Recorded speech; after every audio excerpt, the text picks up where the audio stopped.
Oh my god! Greetings, fellow armchair Imagineers. Tiki here. And Blue Dragon 5. And Rohith Dharr. You guys like fucking Star Wars? Well, we're not here to talk about Star Wars. We're here to talk about comics, superheroes, and all that. Yeah, it's Comic-Con. Star Wars is probably going to be at D23 anyways. So, guys, the reason I jumped in with my D23 voice, Dragon, I'm so sorry. I just realized I'm just gonna wing it because I have I was gonna do my whole opening thing. So I'm terribly sorry.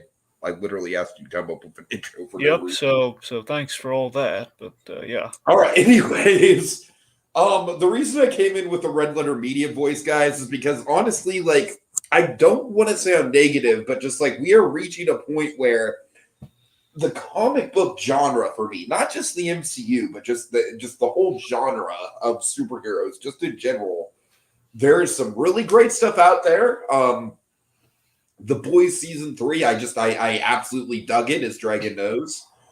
But we're reaching a point where I kind of feel like I am sort of reaching the malaise of that Red Letter Media was parodying with their nerd crew, where it's just oh my god, fucking House of Harkness and Echo, and did you like that one character from Hawkeye who's linked to Kingpin?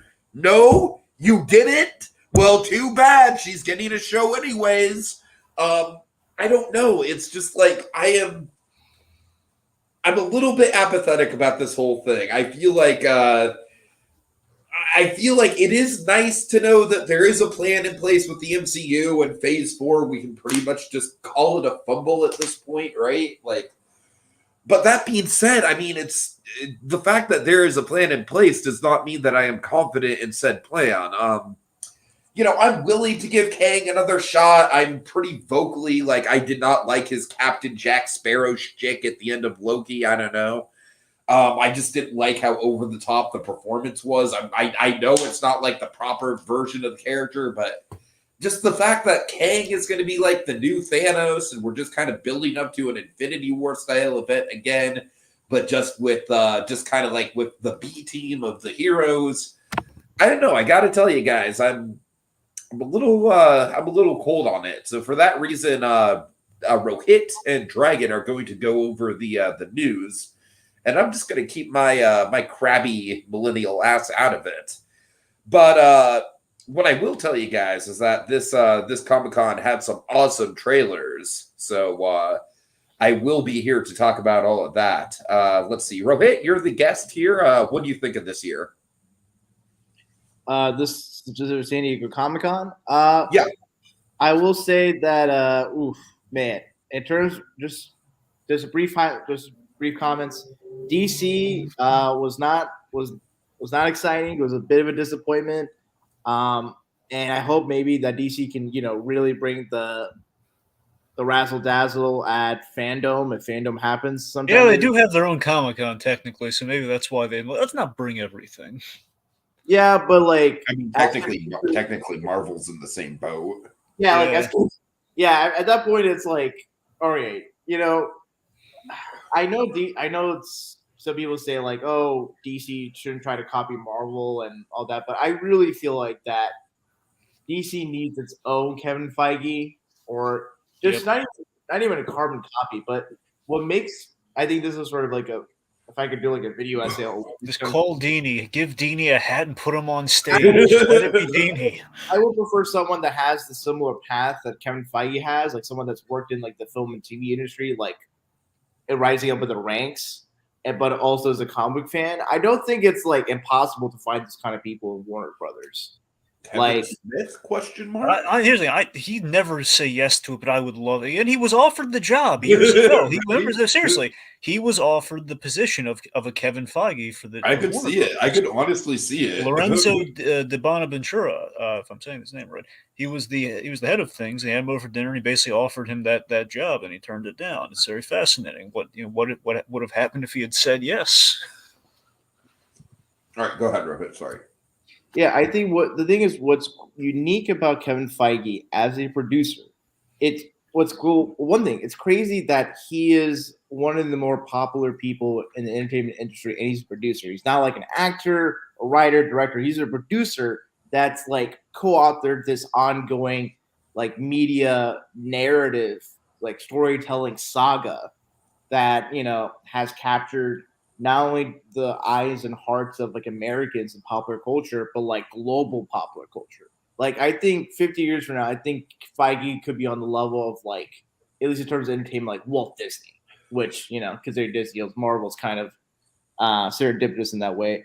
But I think really for Warner Brothers, in light of what they sent out, it wouldn't be bad in a regular Comic-Con year, but their competition, being the House of Ideas, they have to step it up. I feel like, and I just feel like DC is, I mean, in light of the ever black hole that is Ezra Miller, I'm envious of Warner Brothers executives trying to figure out how to like salvage your universe. And I think you mean you're not envious of those guys. Yeah, that's what I'm saying. I'm not envious of those folks there at Warner Brothers, but just to focus back into San Diego Comic-Con, DC would be okay in a regular year, but was really disappointing in comparison to Marvel stuff. And Marvel, I'll say this, is that I can understand certain people being like a little overloaded, like just like, hey, like that's enough. But for me, I guess I'm one of the few, maybe I guess Blue Dragon and I would probably be one of the few people, I don't know, minority or be of the section, the MCU fan base that for the most part likes most of the Phase 4 properties, whether it be films or TV. And so I don't necessarily see this as like, oh, like we're now getting good stuff. I like a lot of Phase 4 stuff, movies and TV. But with the multiverse saga, I am very intrigued about sort of the fact that like with the Avengers movies at the end, there's no other Avengers movies beforehand. So will there be seeing a case where a lot of like movies with like the solo title will actually be more like team crossover movies? So that way you'll have some sort of Avengers, proto team, or some like, or just like different units of Avengers around the world, and then they come together at the end of the multiverse saga. I don't know. That's what I'm intrigued by. Sort of like, okay, you have all these different characters, in their own islands, or is it going to be a point at which each island will just have, unique character combinations, and then at the very end of the saga, people will come together. So we'll get more into that when we go to like the different, So, yeah, go on. Really quick, just want to shout out Chaos Cat, who said it's not so much the amount of stuff that's the problem for me, it's the density that's the problem. Like, why are we shoving 90% of Phase 5 in 1 year? And that I can agree with. And then also we have Ramella Malone, who is kind of disappointed that we didn't get a Superman announcement. There was rumors that Cavill was going to be there, and there's speculation He's whether literally outside the country shooting a movie, so I don't know where those really from. He's shooting I'm sorry, what was he shooting? He's shooting season 3 of The Witcher. Yeah, that's the thing. I thought it was the show, not the movie. But yeah. Okay, well, show, movie, whatever. He's out of the country. Well, I didn't know that. All right, I heard people saying, is Cavill going to show up? I figure he would do like he would Skype in or do like a pre-recorded video call that like would play in San Diego Comic-Con announcing something, or hey, I'll show up with so and so. But I mean, I think for all intents and purposes, I kind of believe that Henry Cavill is just not going to be Superman anymore. So. It's unfortunate because he never got his fair shake at it. That's I mean, him and Affleck, like, it'll be hilarious if Feige just takes them and then has them show up as like the Squadron Supreme version. They do a better job with them. Interesting. That's either there. Right. Right. Yeah. So I mean, on the whole, Comic-Con for me, I was very. I mean, it was I saw some really cool things on, kind of like some secondhand things like on the floor and stuff. Not being there, of course, but I saw there's like an animatronic Baby Yoda, and obviously during the panels themselves, you had a little bit of razzle dazzle in the presentation, which was appreciated. Like when Feige rolled out, my God, did the man roll out? Not just one phase, but two, and then this the remainder of four. But more so, we had people dressed, coming in full regalia, full costume, and we had kind of the DC side of things where, hey, look, the Rock's floating. You know, again, it was impressive that he was there. That pretty much perfectly sums it up. That's the thing, because here's the thing. From a distance, it looks, oh man, look, he's flying, he's in costume, and that's really impressive. I mean, if you look at it too long, it's like, yeah, just standing like a platform or something. Right. I don't know, but it's really just the fact that you had like an actor really going full like improvisation in the Marvel camp over there, and you had The Rock saying the DC universe will never be the same, and then he's gone. The hierarchy of power will change the DC universe. It's like, okay. It's like, we'll talk about Black Adam soon enough. Okay, so that's the thing. So, folks, here's how we're going to break this down. So, on the whole, I was impressed by it. I was really surprised by how far it went. I mean, you know what happened? When I was checking the news for all the stuff coming out of Comic-Con, initially was like, Phase 4. I was like, well, we already know all that. That's really all they're going to bring. And then, of course, moments later, it's like, Phase 5! And beyond that, Phase 5 is like, okay, well, how can it get better? It's like, oh my God, Phase 6! Crazy! But so yeah, in other words, the MCU is never going to end. The only way the MCU is going to end is if Disney literally will go bankrupt. Oh, that wouldn't about do it. Yeah, that would. And then Warner Brothers acquires Disney, and then we'll finally get the Marvel DC crossover movie. Oh my God! Yep, that's how you would bring it back. Like, okay, Marvel's done for. How do you bring it back? Well, the DC Marvel crossover. That's the only. Who's happy in that future besides comic book fans? Mergers and acquisitions lawyers. Yep. Anyway, so folks, here's how we're going to break this down. Now, really, I wish I in retrospect, probably should have sent you this list beforehand, but basically, I'm going to divine where we're going to go to conversation-wise. We're just going to weigh in on things, okay? Cool. All right, so basically, folks, given the fact there is so minimal... Dragon, I can copy and paste the list into the private chat if you want. All right, well, by all means, do that then. Yeah, okay. Sure. So regardless, so what we're going to do is we're going to go through the DC side of things, which really is like 2 bits.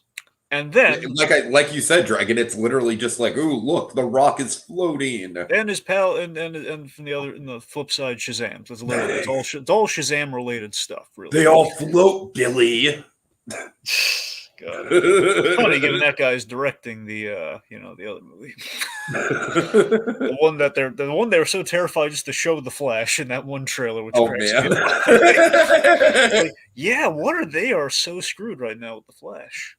Oh, and just to answer Romello, just given the circumstances with Ezra, no, I totally do not think they should have shown a Flash trailer. Yeah. So that's the thing. I mean, on the whole, we're going to start with DC, and then it's going to be pretty much all the MCU stuff, which basically will break down as chronological in order as we can. Because if you look at these charts that we have in front of us here, they don't exactly flow 100% because it's like, well, fall's next to spring, and how all that goes. It's sometimes it's like it's up down, but some of them are like little, like you have dates on some. Point being is as chronological as we can, as it's all like years and years in the future anyway, so it'll be fine. Well, really 3 years away, which is not that long in time. Well, no, you're right. I'm just saying it's a lot of stuff within the years coming up, I should say. You guys want to feel old? 2019 was 3 years ago. Well, because of Endgame, it keeps feeling like 5. I know. Yes, and Dragon Endgame was the big thing in 2019. You want to feel older? When in 2014, when Infinity War was announced alongside Chadwick Boseman's Black Panther, it's 2014. Yeah, right. Long time. All right, anyway, so we're gonna. By the way, it's not the full thing. You can't just copy and paste the whole thing. You gotta. I know. Go ahead. Okay, so point being, folks, we're gonna start with the DC side of things here. Okay, so let's start there. So we had we had 2 helpings of Shazam, and it's Shazam adjacent. No Flash because it's a PR nightmare right now, and obviously that correlates to a lot of the Batman stuff that we do not know is like, because assumingly Matt Reeves has not shot any of the Batman yet. At the very least, nothing ready to present already. Yeah, surprisingly, no Aquaman trailer. And the movie's coming out in December this year. Well, no, they moved that. Oh, that's I forgot. They got And also probably Amber Heard.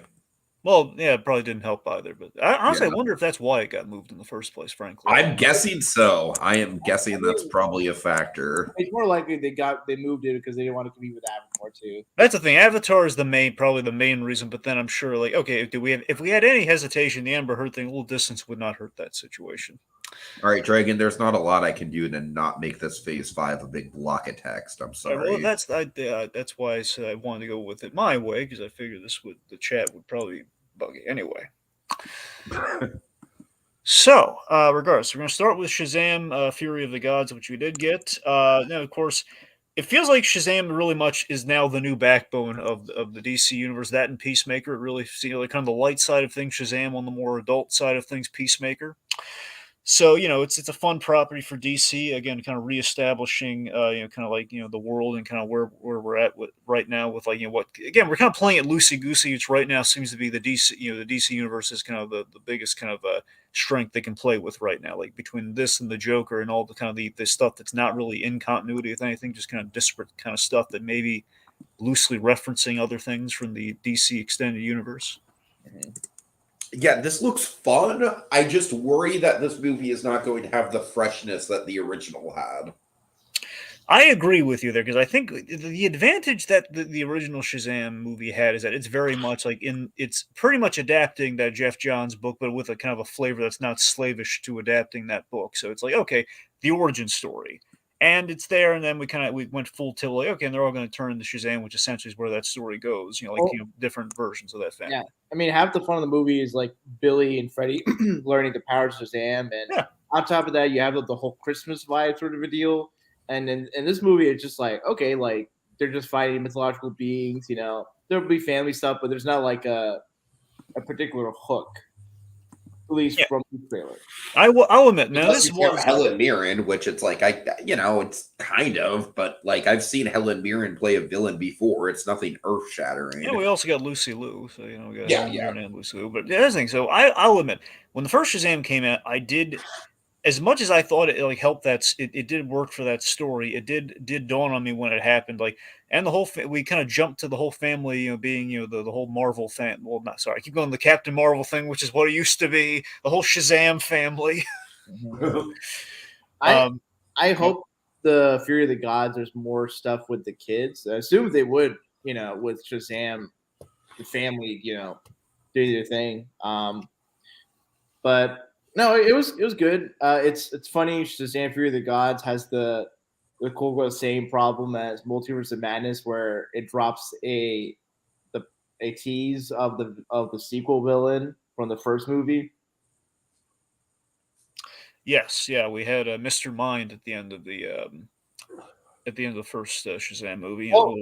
I mean, they might come back for the third movie if Black Adam, for whatever reason, doesn't show up as the antagonist for the third. Actually, I could see it where the third movie has Dr. Savannah, Mr. Mind, some Monster Society of Evil, and maybe the Wonderland stuff in the new run, and probably Black Adam just like will get to clash with the Shazam family in the third movie. Well, I have a theory about how Black Adam is going to factor in things. I'm going to say that when we get to Black Adam in a moment. Now, let me say this though. So again, I had reservations at the end of the first Shazam movie, as much as I did like it, of like it dawning on me that, hey, now we have like the whole family of Shazams. Like, that's something you really would ordinarily save for the second movie to give you an inciting incident or inciting story.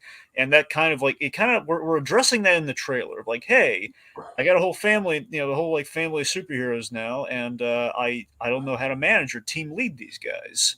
Which, it's an interesting dilemma. So that's the thing that could either sink or swim the movie. Of like, okay, well, now they all have powers, and so like whereas basically all of our supporting cast are now characters of their own. And the problem with the Shazam family, if they're not done right, which again I'm hoping this is not the case, because again I liked what I saw of them last time. It could blend really easily. Of like, and they're all kind of the same character. Is it Ross Butler one of them? Yeah, he is. That's what I thought. He's the gamer kid who I forget. Right. It's been a while. He's Eugene. He's adult Eugene. Yeah, adult Eugene. Thank you. Yeah. Yeah, Eugene, Freddie, and was it Darla? Is Darla the fast one? Darla is the purple one. Yeah, Mary and Manny. Yeah, and Mary. So let's see. I will say that I did really like the framing device with the therapy couch. Yeah. By the way, Tiki, did you recognize the the pediatrician? I can't say I did. No. It's Bolin. It's PJ Byrne. It's it's the guy from who's the director of the Vought movie and The Boys. It's that guy. Isn't he also the Stingray's neighbor in Cobra Kai season 4? Yeah, Yeah. same guy. All right, fair enough. I'm just saying, he pops up a lot, Tiki. It's fun. Like, oh look, it's Bolin. Okay. Anyway, so I'll tell you what I'm going to call BS on. There's one thing that really ticked me off in this trailer. I just call it complete BS on. Wait a minute, hold the phone. Wait a minute. Jaimin Hansu, the wizard that gave him the powers, there was a big plot point. He died. And I went back and checked just to make sure I wasn't misremembering. Like, no, he disintegrated after he got the powers. And the reason Dragon, death doesn't matter.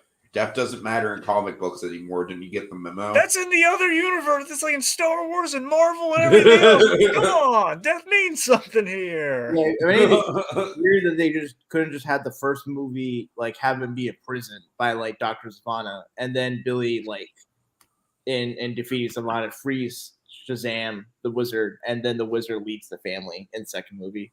And that's the thing where it's like I understand why they took him out because they wanted him to figure out his own problems. That's why they took the wizard out. And that ordinarily there's like probably some distance between him and after the initial power thing. I forget if the wizard got killed in the book or not.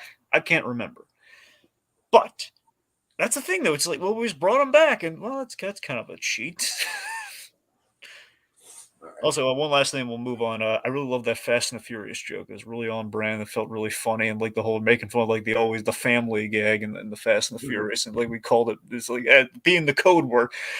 I've seen all the Fast and they're all about family, guys. That was the signal, guys.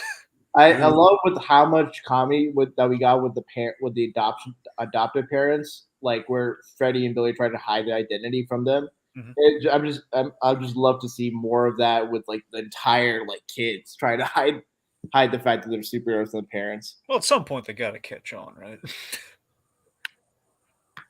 Yeah, it's probably something that can be real at the end of this coming movie, and the third movie is just like, they're just raising a bunch of kids who do superhero stuff. Yeah. Okay, so I will say this though, this franchise is in danger. We never really had this before to worry about, but yeah, we have a franchise that is very much predicated on the kids. I mean, I know we've had this with Stranger Things, but not quite with a superhero franchise where we're in danger of these kids growing up fast, given that stupid pandemic we have. Where it's like, yeah, at the very least, like they could just like couldn't they technically just like swap out to like okay, they're the older actors full time now. That's what they did. That's what they're doing now with Grace Fulton taking over for both her civilian identity and her superhero identity in this movie. So, I mean, that precedent is set. So I wouldn't, although it'd be such a weird like adjustment just to go from Zachary Levi Shazam to like Asher Angel as Billy Batson. That's like maybe has a little bit of padding to make him look muscular, but like obviously, like if he's like with 18 or 20, he won't be that like superhero build. That's what I'm saying. Like, you need the difference. You need the kid and the adult. That's what you need, and it's just going to be really weird when we kind of raise those sort of questions. So I think, honestly, they should end with the third one, personally, with the Shazam thing. Because there's only so long you can keep that going. But we'll see how that goes. Anyway, let's talk about Black Adam. I'm really looking forward to Black Adam, but I'm also I just don't want him to. I'm going to be really. The simple thing in Black Adam is I want to be a bad guy by the end of it. That's what I want. Okay, I don't. I really don't have any hope for that to be the case. I feel like DC's going to treat Black Adam like Venom, where like he's an anti-hero. And the thing is, it's like they're really overplaying like the brief stints in the 90s where he like allied himself with the JSA, but he was never really fully a good guy. And for most of his characterization in the comics, he's really like Saddam Hussein or any dictator in the Middle East, but with superpowers. Like he has more in common ideologically with the likes of Ra's al Ghul and Sinestro than say Superman and Shazam. By the way, R.I.P. David Warner. Yeah, rest in peace. I know. But yeah, go on. But the way the movie's playing, it's very much like, oh, my son sacrificed himself to give me these powers, and they're a curse, not a blessing. And it's like, I feel like in the only way we could have had an evil Black Adam is like if we had a JSA movie and then a sequel where Black Adam shows up and be the antagonist. And you can have The Rock play and have it be like a big like event. But with Black Adam being the protagonist, like DC is kind of like sort of stuck in this like mindset that if the character's name is on the title, we have to make them mostly a good guy or somewhat a good guy in order to sell tickets or make it appealable to people. And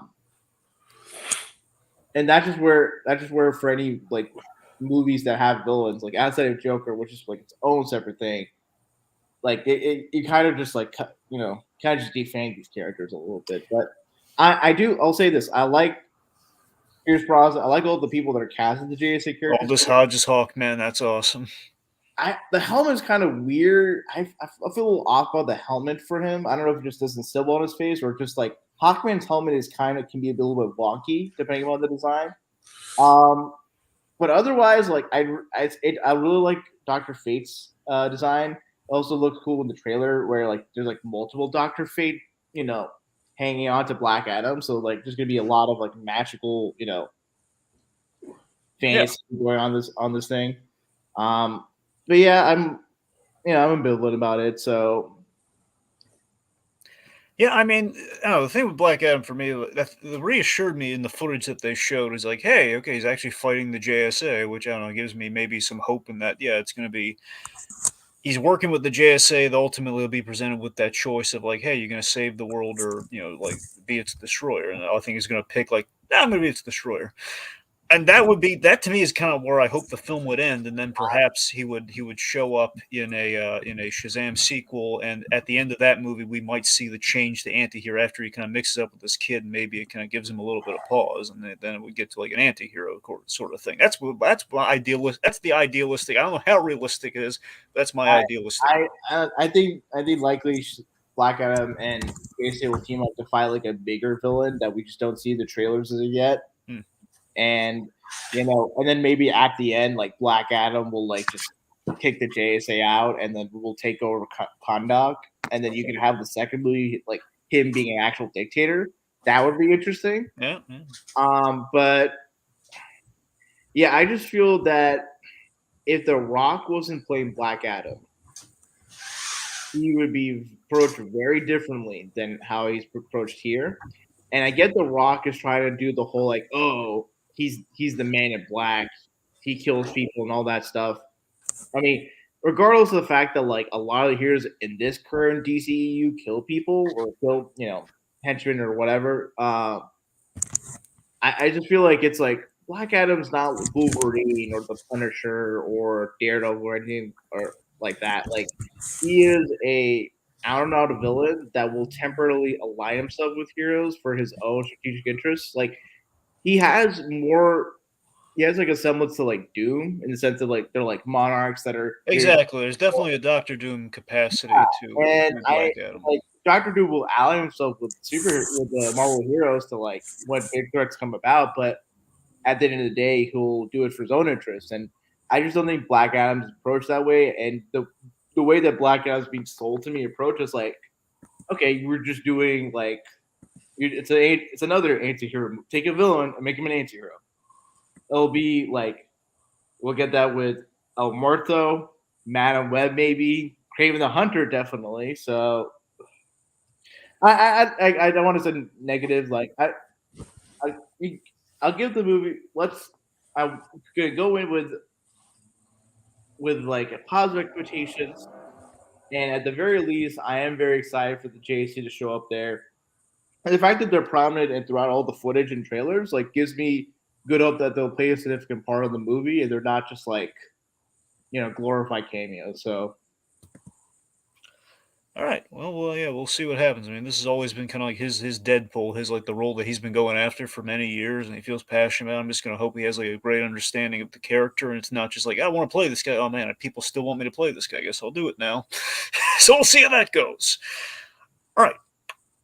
So that brings us to the end of the DC stuff. Unfortunately, no real big Blue Beetle stuff to talk about. Right, I just want to acknowledge, guys, like, this is exactly why I'm not staying on for the Marvel lineup, because you all just literally did that without giving my input at all. Well, that's because you said you didn't want to play. I just, I didn't know we were going to defer. I said I was going to talk through the trailers. I specifically said that. Oh, but why didn't you jump in at all? I was waiting for a chance to jump in. God. I'm just... Look, to be fair, I don't have a lot to say about Black Adam. Well, honestly. What are you bringing up with that? Oh my god. I'm just saying, this is proof that y'all don't need me. This is proof of nothing. Why did you take the lead when we transitioned? Okay. Well, I mean, outside of the DC trailers, well, do you have, is there anything you would like to add in regards to either Shazam or Black Adam, Tiki?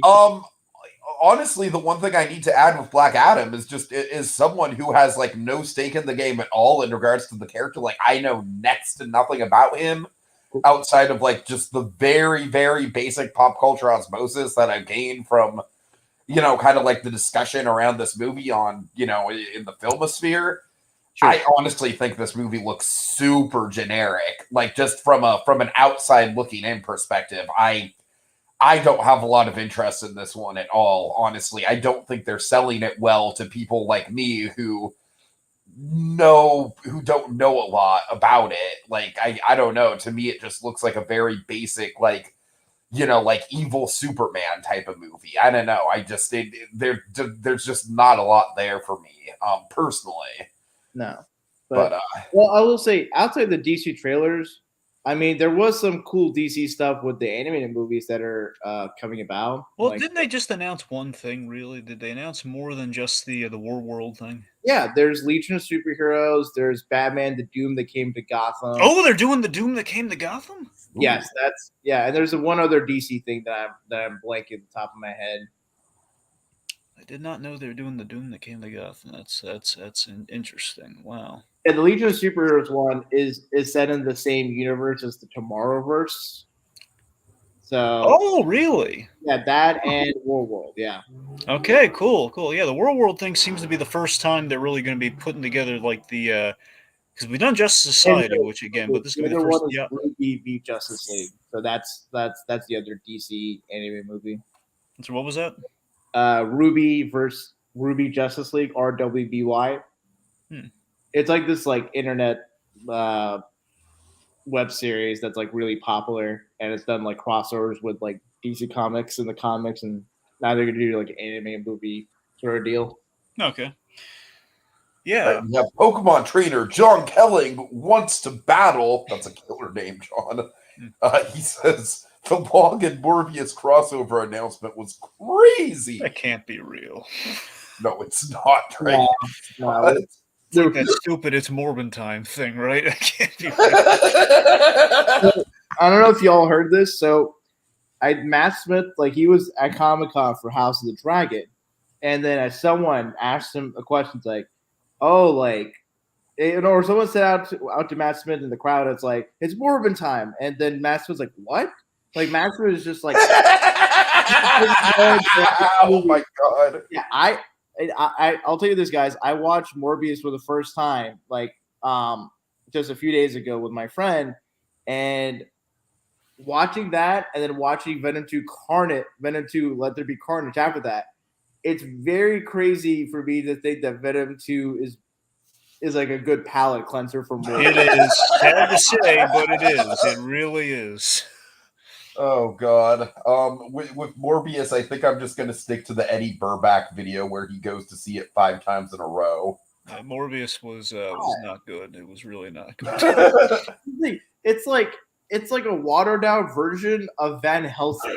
And like Van Helsing is not even that good of a movie. I know, yeah, no, it's accurate. It's pretty accurate though, actually. All right, Chaos Cast. I'm sorry, I keep calling him Chaos Cast because of a Survivor character. I'm sorry, Chaos Cat says I love the part where Wong morbed to counter Morbius's morbid. Okay. What do you think Wong counter Morbius is wonged?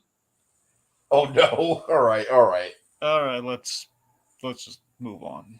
Okay, we so are. Marvel. Yeah. So on to the Marvel stuff. So of course, Kevin Feige, man, took the stage. Okay, Dragon, I'm sorry. You know those old I'm a Marvel, I'm a DC commercials? I'm sure you do. Yes, I do. From It's Just Some Random Guy, Yeah, well, this is like, this Comic-Con is like kind of like a return to form for that, right? Superman, it's like Superman, Spider-Man, like, hey, Superman, what do you have going on this year? Oh, well, we have some trailers going on, and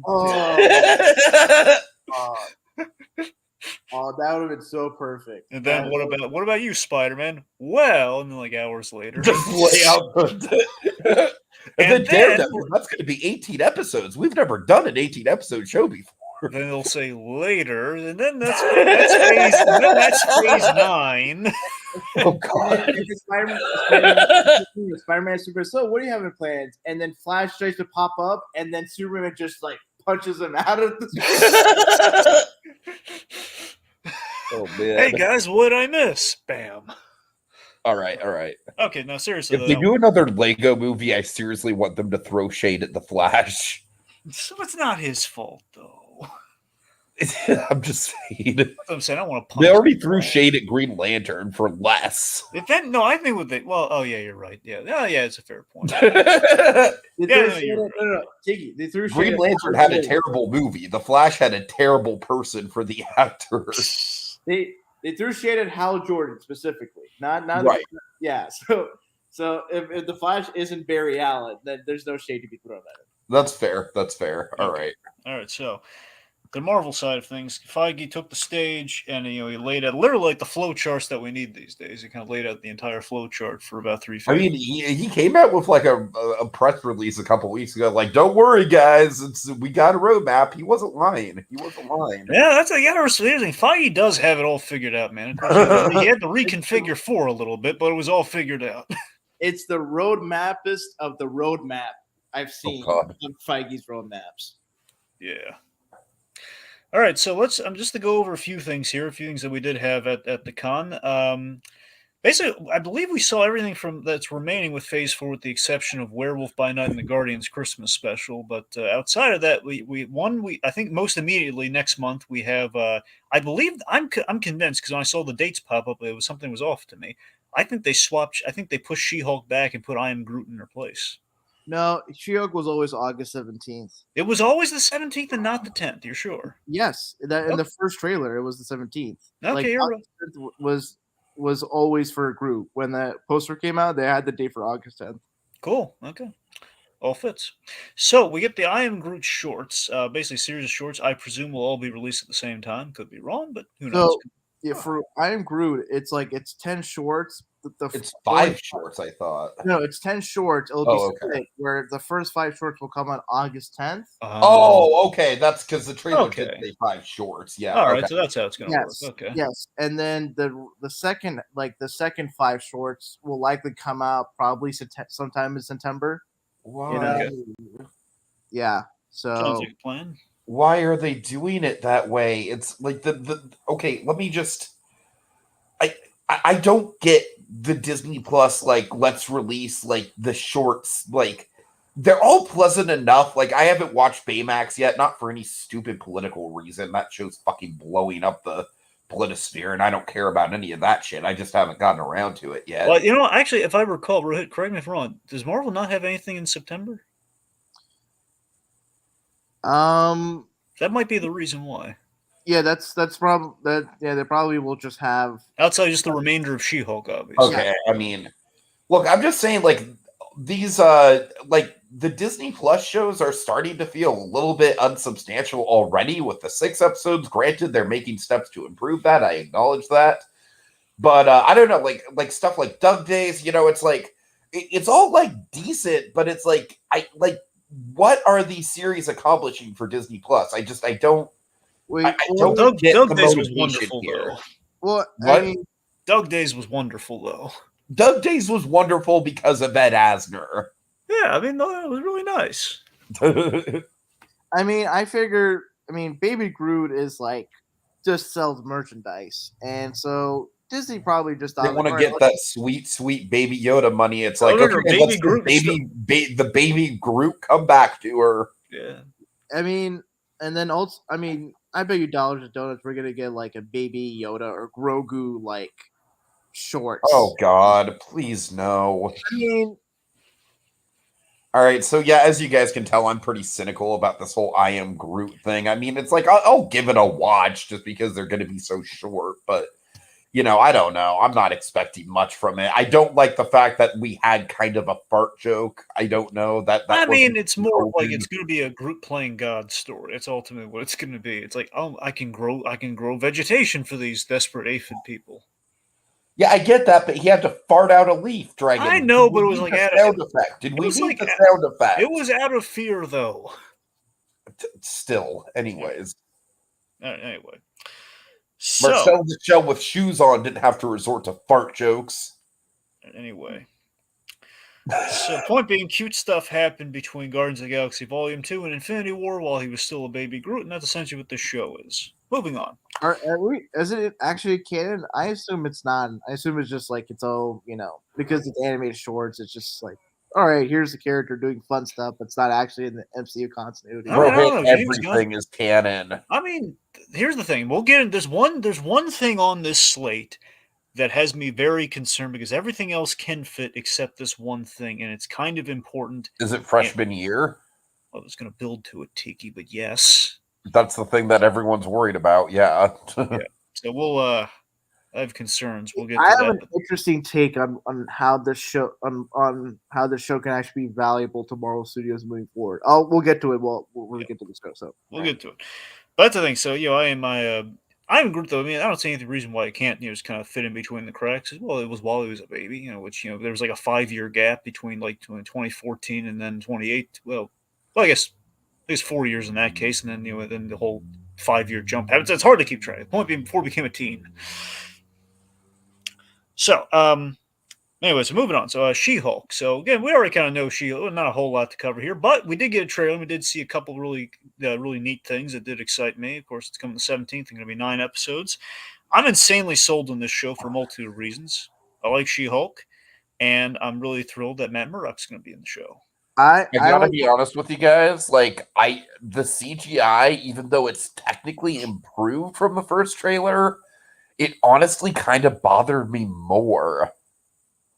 was it specifically the scenes where She-Hulk is like out on the beach with Bruce? That like it's just like the close-ups on her face. There's like kind of like an uncanny valley going on with it.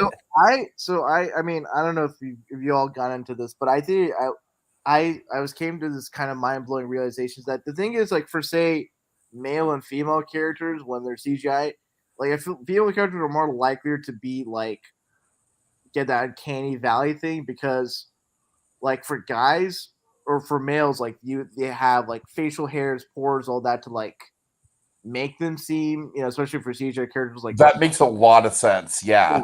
So yeah, whereas women, like in popular culture, like they tend to be more smooth faced. Like if you see women without makeup, you see pores and like actual skin imperfects that like make them quote unquote realistic and not and believable to the eye. But for She-Hulk, she's like supposed to be this statuesque Amazonian beauty, and there's clear skin. It's all green.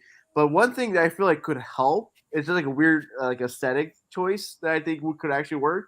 Her lips should be like dark green because I feel like with the way she looks, she's just kind of like, all right, dark green skin, and then her lips are just like pink.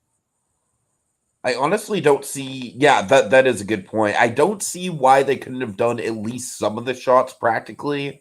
Like, obviously, the action scenes you need to do CGI, but I'm just saying, like, the close-ups on the face. The thing is that like, if you were to do those effects practical, like you'd have to have Tatiana Maslany like in the makeup chair for X amount of hours, and for in light of the show having certain budget constraints, and this has to come out. It's also a consistency thing too. Yeah, because the thing is, even if they're like, it's probably makeup. if depending upon where they're shooting, well, if they're not shooting on set or they're shooting a green screen, I mean, well, I guess there's I mean, still look, that said, we do have a very CG shot of somebody doing a leap now. We should probably mention that somebody too. Well, what now? You know, with the CG effects, we had Daredevil doing a leap. We saw Daredevil Right. at the end. You know, it Wouldn't was it be kind of cruel if it actually wasn't Daredevil? I would be very upset. Oh, If it man, wasn't that Daredevil. I'm just if saying. you show does a Ralph Boner situation, it's like what? Right. I know. Because we did see the face. That's all I'm saying. We did see the face. You know what's cool though? So that's like kind of like I'll admit, I just kind of noticed like, man, he looked. We had obviously we didn't have the actor do the leap because again we did like the full on Daredevil classic, like he's doing like the acrobatic leap, which I guess for safety's sake we didn't do that, but still you kind of wish like we got a stunt guy or something to do that leap to make it look a little prep. But again, I'm not complaining at all. The fact is, oh my god, there's Daredevil. He did a leap. He's in the suit, and it's like, oh, why couldn't we see if the D's were on the chest? Oh, Come on, D. I would have been so. Oh my god, there the I would have been. And there's like some accents of yellow, and it's kind of hard to tell. Like if there saw like a little gleam of light, he might have had like yellow arms. Like No, he has hard. yellow arms. Like when he lands, you can very clearly see like yellow on his arms. I think it kind of like it's a sort of a thing where it's like red and yellow mixed in the gloves, yellow arms, red chest. So it's kind of like a modernized version of the classic. I know, which really excites me. It was like kind of like it was kind of hard like to fully get like a good look at it. But yeah, it's boy, they have the D's. Also, Wong showing up is hilarious. Love the gag. It's I like love that Wong is essentially like the new Coulson. Yeah, and well, remember this tracks with Shang-Chi where Wong he was fighting with Abomination. So this, I think I think She-Hulk ultimately is going to be a missing piece in things. I think She-Hulk ultimately will be why Daredevil shows up in Far From Home, and why Wong knows the Abomination. Now, granted, I don't think the show should just exist to fill in those pieces. No. I'm just saying. I think coincidentally, like, okay, that's kind of going on because we're introducing superhero law, which is why Daredevil probably knows, is probably the first call Spider-Man's going to make, and and vice versa. Like, okay, this is why this is the cell that Abomination is going back to in Shang-Chi. I do like that in the trailer. I think there's a scene where like the Wrecking Crew. I know. Okay, so that's what I'm really excited about because I've been pitching the Wrecking Crew for God knows how many Christmas in July pitches, and God knows how many. Just like the easiest go-to Marvel villain that's perfect for television is the Wrecking Crew. And we finally did them. It looked a lot like them. They had weapons that were construction crew related, crowbar, the little wrecking ball. It's like it had to be them. I would love if because the whole thing is that they just Dragon, what if they play your favorite song during the Wrecking Crew sequence? What song might that be? You know which song. No, why don't you tell me? A certain Miley Cyrus song? Oh God, no! I thought you were actually. I thought you were gonna say like "Dream a Little Dream" or something, but no. It would.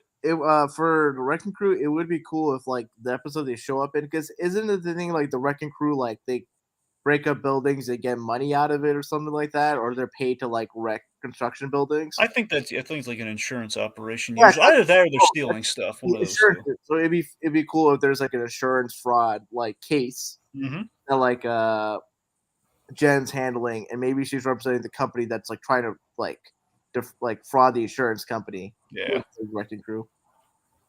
Yeah, but again, I'm down. I'm down for that. Also, we have Leapfrog. We got another glimpse of Leapfrog. I mean, I'm just so down for this. I've been waiting for the She-Hulk show. Honestly, the She-Hulk show is one of the most anticipated shows I had with all these Disney Plus Marvel shows being announced. So yeah.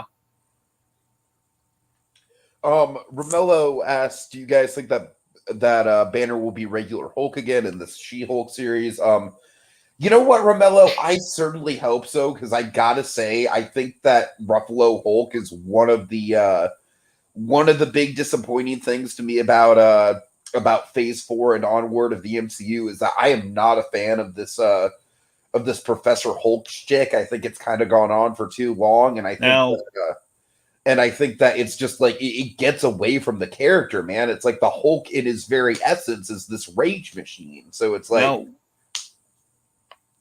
hold on one sec. Right. So it's, it's like, I understand that it's like character growth and whatnot, but it's like, I just feel like you're literally you're neutering what makes the Hulk interesting to begin with this Professor Hulk crap. I'm sorry. I'm just not into it anymore. And that's honestly one of the reasons why, like, I'm still looking forward to the show, but I'm not as stoked for it as you guys are. What's interesting about the Hulk thing is we know Bruce Banner is going to be, like he's going to be human. We're going to see the Bruce Banner side of the Hulk. I can't wait to be human again. Right. Sorry. So again, and it also links up to Shang-Chi at the end of that movie as well. Now, what's interesting is assume I don't know if it's going to be a direct like how exactly this would work, but again, we know there's going to be a blood transfusion. I don't know if there's going to be like maybe that's like an after effect of what happens, and perhaps like in whatever gives her powers eventually, it maybe takes the Hulk away from him, or might down the line lead to the whole bifurcation of the Hulk, where like we've seen usually done by magic or some such, where Bruce Banner is around and the Hulk is around as as himself as the traditional Hulk. Uh-huh. So that will be that'll be interesting. Well, Tiki, I can with King Dynasty and Secret Wars being the end of the multiverse saga. There's a possibility you could quote unquote reboot MCU and maybe have Hulk be more of a traditional and like delve into the stuff from like World War Hulk or like the Immortal Hulk run. I mean, perhaps, I don't know. I'm not too into the idea of a reboot because honestly, I think that would just complicate things even further, but we'll see. Can you imagine if because they always talked about like doing Grey Hulk, like Joe Fixit. Do you think they'll ever go? No, that is, I feel like something like Grey Hulk, even though I don't know that much about it, I feel like that's more the direction I'd want to go with it. I mean, it's like, essentially Hulk is a nightclub owner, technically.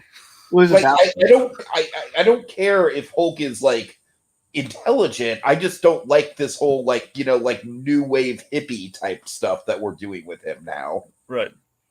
I just don't think it's in character. I mean, it's in character, I guess, with like what Ruffalo has been doing with the character, but it just doesn't feel like Hulk to me. So, okay, let's see. So, moving on from there. Okay, big thing everyone's talking about: Black Panther: Wakanda Forever.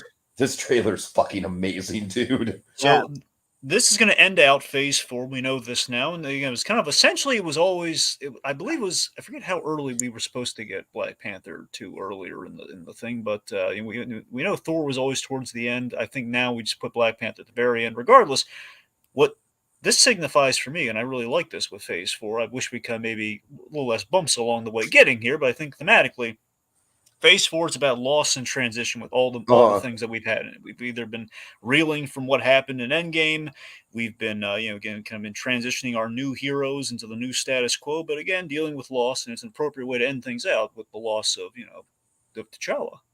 So I think this is exactly what the MCU needed.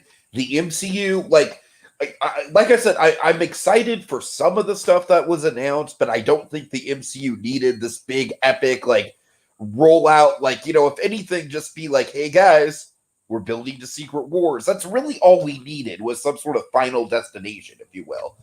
But what we also needed, especially after Love and Thunder, regardless of how you feel about that movie, we needed some pathos. And holy shit, this trailer delivered the pathos, and I am stoked. I really am. I think Ryan Coogler, I think this has all the potential in the world to just blow the first one out of the water, honestly, in light of the loss of Chadwick, obviously, which will, I don't know, it's like Ryan Coogler, like throughout his entire filmography, has a way of just like dealing with really challenging and tough subjects in a very artful way. Like, he did that at the very beginning of his career with Fruitvale Station.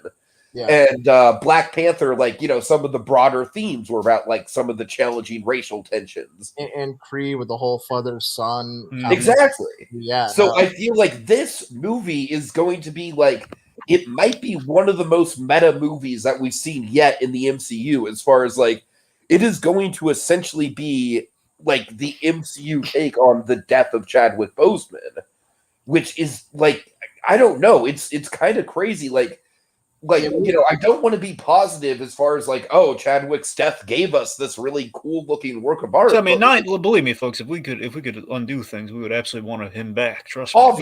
Obviously, yes, but I mean, like this is some real like turning lemons into lemonade shit right here, man. Like I am stoked for the direction this is taking. How you feeling, Rohit? It's man, in watching the trailer the first time, it's like, whoa, this is probably the most visually speaking, this is probably one of the best looking MCU properties. Like if the film is even half of what the trailer looked like, visually speaking, I feel like Black Panther Wakanda Forever will be one of the more well acclaimed MCU films. Not Phase 4, but MCU films, because there's always the constant criticism about certain MCU films looking visually bland. And the films that I do like, they're still I can concede to a certain point there is some level of visual blandness, and the movies that don't look visually bland are soft in times, like the Guardians movies, Ragnarok. I'll say Phase 4, for the most part, I think it's done better in the visual end. But the trailer, Black Panther Wakanda Forever is a different cinematographer than the first movie had. So props to here. I'll find the name of the person, because I feel like just based on the trailer alone, this person needs to be recognized for their work. Not to say the first movie was just bad visually. It looked about the same. The first movie had really good production design, but really bad CG. Yes. Yeah, that was. It was like a really awkward blend. Like the production design in that movie was great. Yeah. Like Wakanda, obviously very, very, very well realized world. But the third act, not so much. Yeah. So, as far as I can see, the cinematographer for Black Panther Wakanda Forever, her name is Autumn Durald Arkapaw. And the only movie that is the movie that she had before Black Panther Wakanda Forever is that Andrew Garfield movie, Mainstream, that came out 2020. And I remember looking at the trailer, like, oh, this is very visual, and just look at this is like it gave me like sort of Zack Snyder vibes, not in like the saturation, but the way, but in a good way though. Yeah, like also like the one shot that really kind of reminded me of like an Alex Ross art is when Okoye comes out of the shadows into the light. Yeah, it was pretty good. Like I honestly think all the action scenes with Adore Milaje just look fucking incredible. I mean, just the Adore Milaje have always been insanely cool, so that helps too. No, they have, but I'm just saying, oh my god, I do have one singular hang up. What do you got? What's going on with the Avatar whales? Okay, so I'm sure in the context of the movie, it's cool. I'm just saying, like, it's unfortunate because, like, the whales were like one of the big selling points of that Avatar trailer. Well, you mean the people that are clinging on to the whales with the fact? Yes. Like, what is that all about? Okay, so those are, if Rohit, you're gonna have to remind me. They're Atlanteans, right? We have blue Atlanteans with the exception of Namor with Atlantis. Is that okay? Right? That makes sense. I forgot Namor was in this. All right. It's not called Atlantis, but it is Atlantis. Everything in name. Yeah, do you remember what we call it? It's called Atlantica. No, it's called Telecon. Telecon. Okay. Telecon. Because in the MCU, the approach to like Atlantis and Namor is taking Aztec and Mayan culture. Right. Making Telecon to be like the like Wakanda of indigenous Latin America culture. And so you see the visuals with like the conquistadors and like the Mayan, headdress and attire. It was cool is that like in the one shot where you see the Atlanteans on like the Telecons on the street or on the road, there's one character who's a Tuma and he has a hammerhead shark skull as like a wow. Yeah. Yep. Yeah. It's freaking metal. Also, Namor looks great. Like he looks comic book accurate, but with the Mayan Aztec. I mean, I wish he was without the beard, but he does look great. I also like how the trailer. A couple more things. I love how Angela Bassett just gets the full range to just like yes, queen. You know Well, what I you know mean? what's Just, funny, like, but I have kind of a she is dissenting, fucking killing it in this trailer. of somewhat of a I almost had a dissenting opinion on this trailer, honestly, almost. Because initially I was a little underwhelmed initially, but then Really? things. But initially I was like, okay, it's. I remember how beautiful Wakanda looked. Yes, the cinematography is quite dazzling, but what are we saying about it? And then the momentum picked up, and the pacing, and the beat, and then you had like Riri Williams like pounding Did the heart. Kendrick do it for you, Dragon? What? Did Kendrick do it for you? I don't know who that is. But that's getting because like the first half of the song, the first half of the trailer, it's the Bob Marley song done Yes. by a girl, and the second half is like Kendrick Lamar's like "We're Gonna Be All Right." And I don't know. I guess maybe, but the point I'm, being, I'm like, just saying that, like, you're mentioning, like, the trailer kicking into high gear, and I yeah, feel like the Kendrick transition was kind of it kicking into high gear. that So, probably was it. Though. I don't know. It's like when she's starting, like to Dragon, you can't, like, Kendrick Lamar is one of my all-time favorite musical artists. So, all right, like, well, fine. Lamar did a great job. The point all right, being, the them fucking choose. wonderful transition. But seriously, that's the thing. But that's when things really picked up for me. Where we have like the intensity, and that's when the pathos kicked in for me. Up to that point, it's just like, and we're just kind of riding off the coattails of Avatar with Wakanda for a bit there. That's kind of what it felt like. No, Then, I felt that a little bit in the beginning too. I get what you're saying. but then Yeah. again, things really picked up in the intensity, and like I do question her saying something must have gone down wrong with Shuri. I lost my family. Well, no, you have Shuri, still got a daughter. Well, that could be it. Could be a point in the movie where Yeah. like Shuri goes missing or gets kidnapped. I have to assume that's the case. Otherwise, that line wouldn't make much sense. Uh-huh. I will say this though, I'm convinced after this trailer though that Shuri is in that Black Panther costume at the end. You know why? Why? Put the posters out. Shuri's right dead center. Yeah. I I mean, Shuri is the obvious answer, but I Yeah. do like that the trailer is building a mystery around that, and I do Yeah. like that we see all the main players in action, like, you know, like kind of hinting that it could potentially be like 3 or 4 different We people. have like 3 suspects. You know, Uh-huh. it could be Shuri is the likely suspect. Could be technically 4. Okoye. I really don't want it to be Nakia, and it could I be. don't want it to be Nakia. That's that'll be the one loser of the bunch. If she gets it, I'm like, oh come on, Really? man. I would. I like. What do you not like Nakia as a No, character? Nakia's fine, but I don't.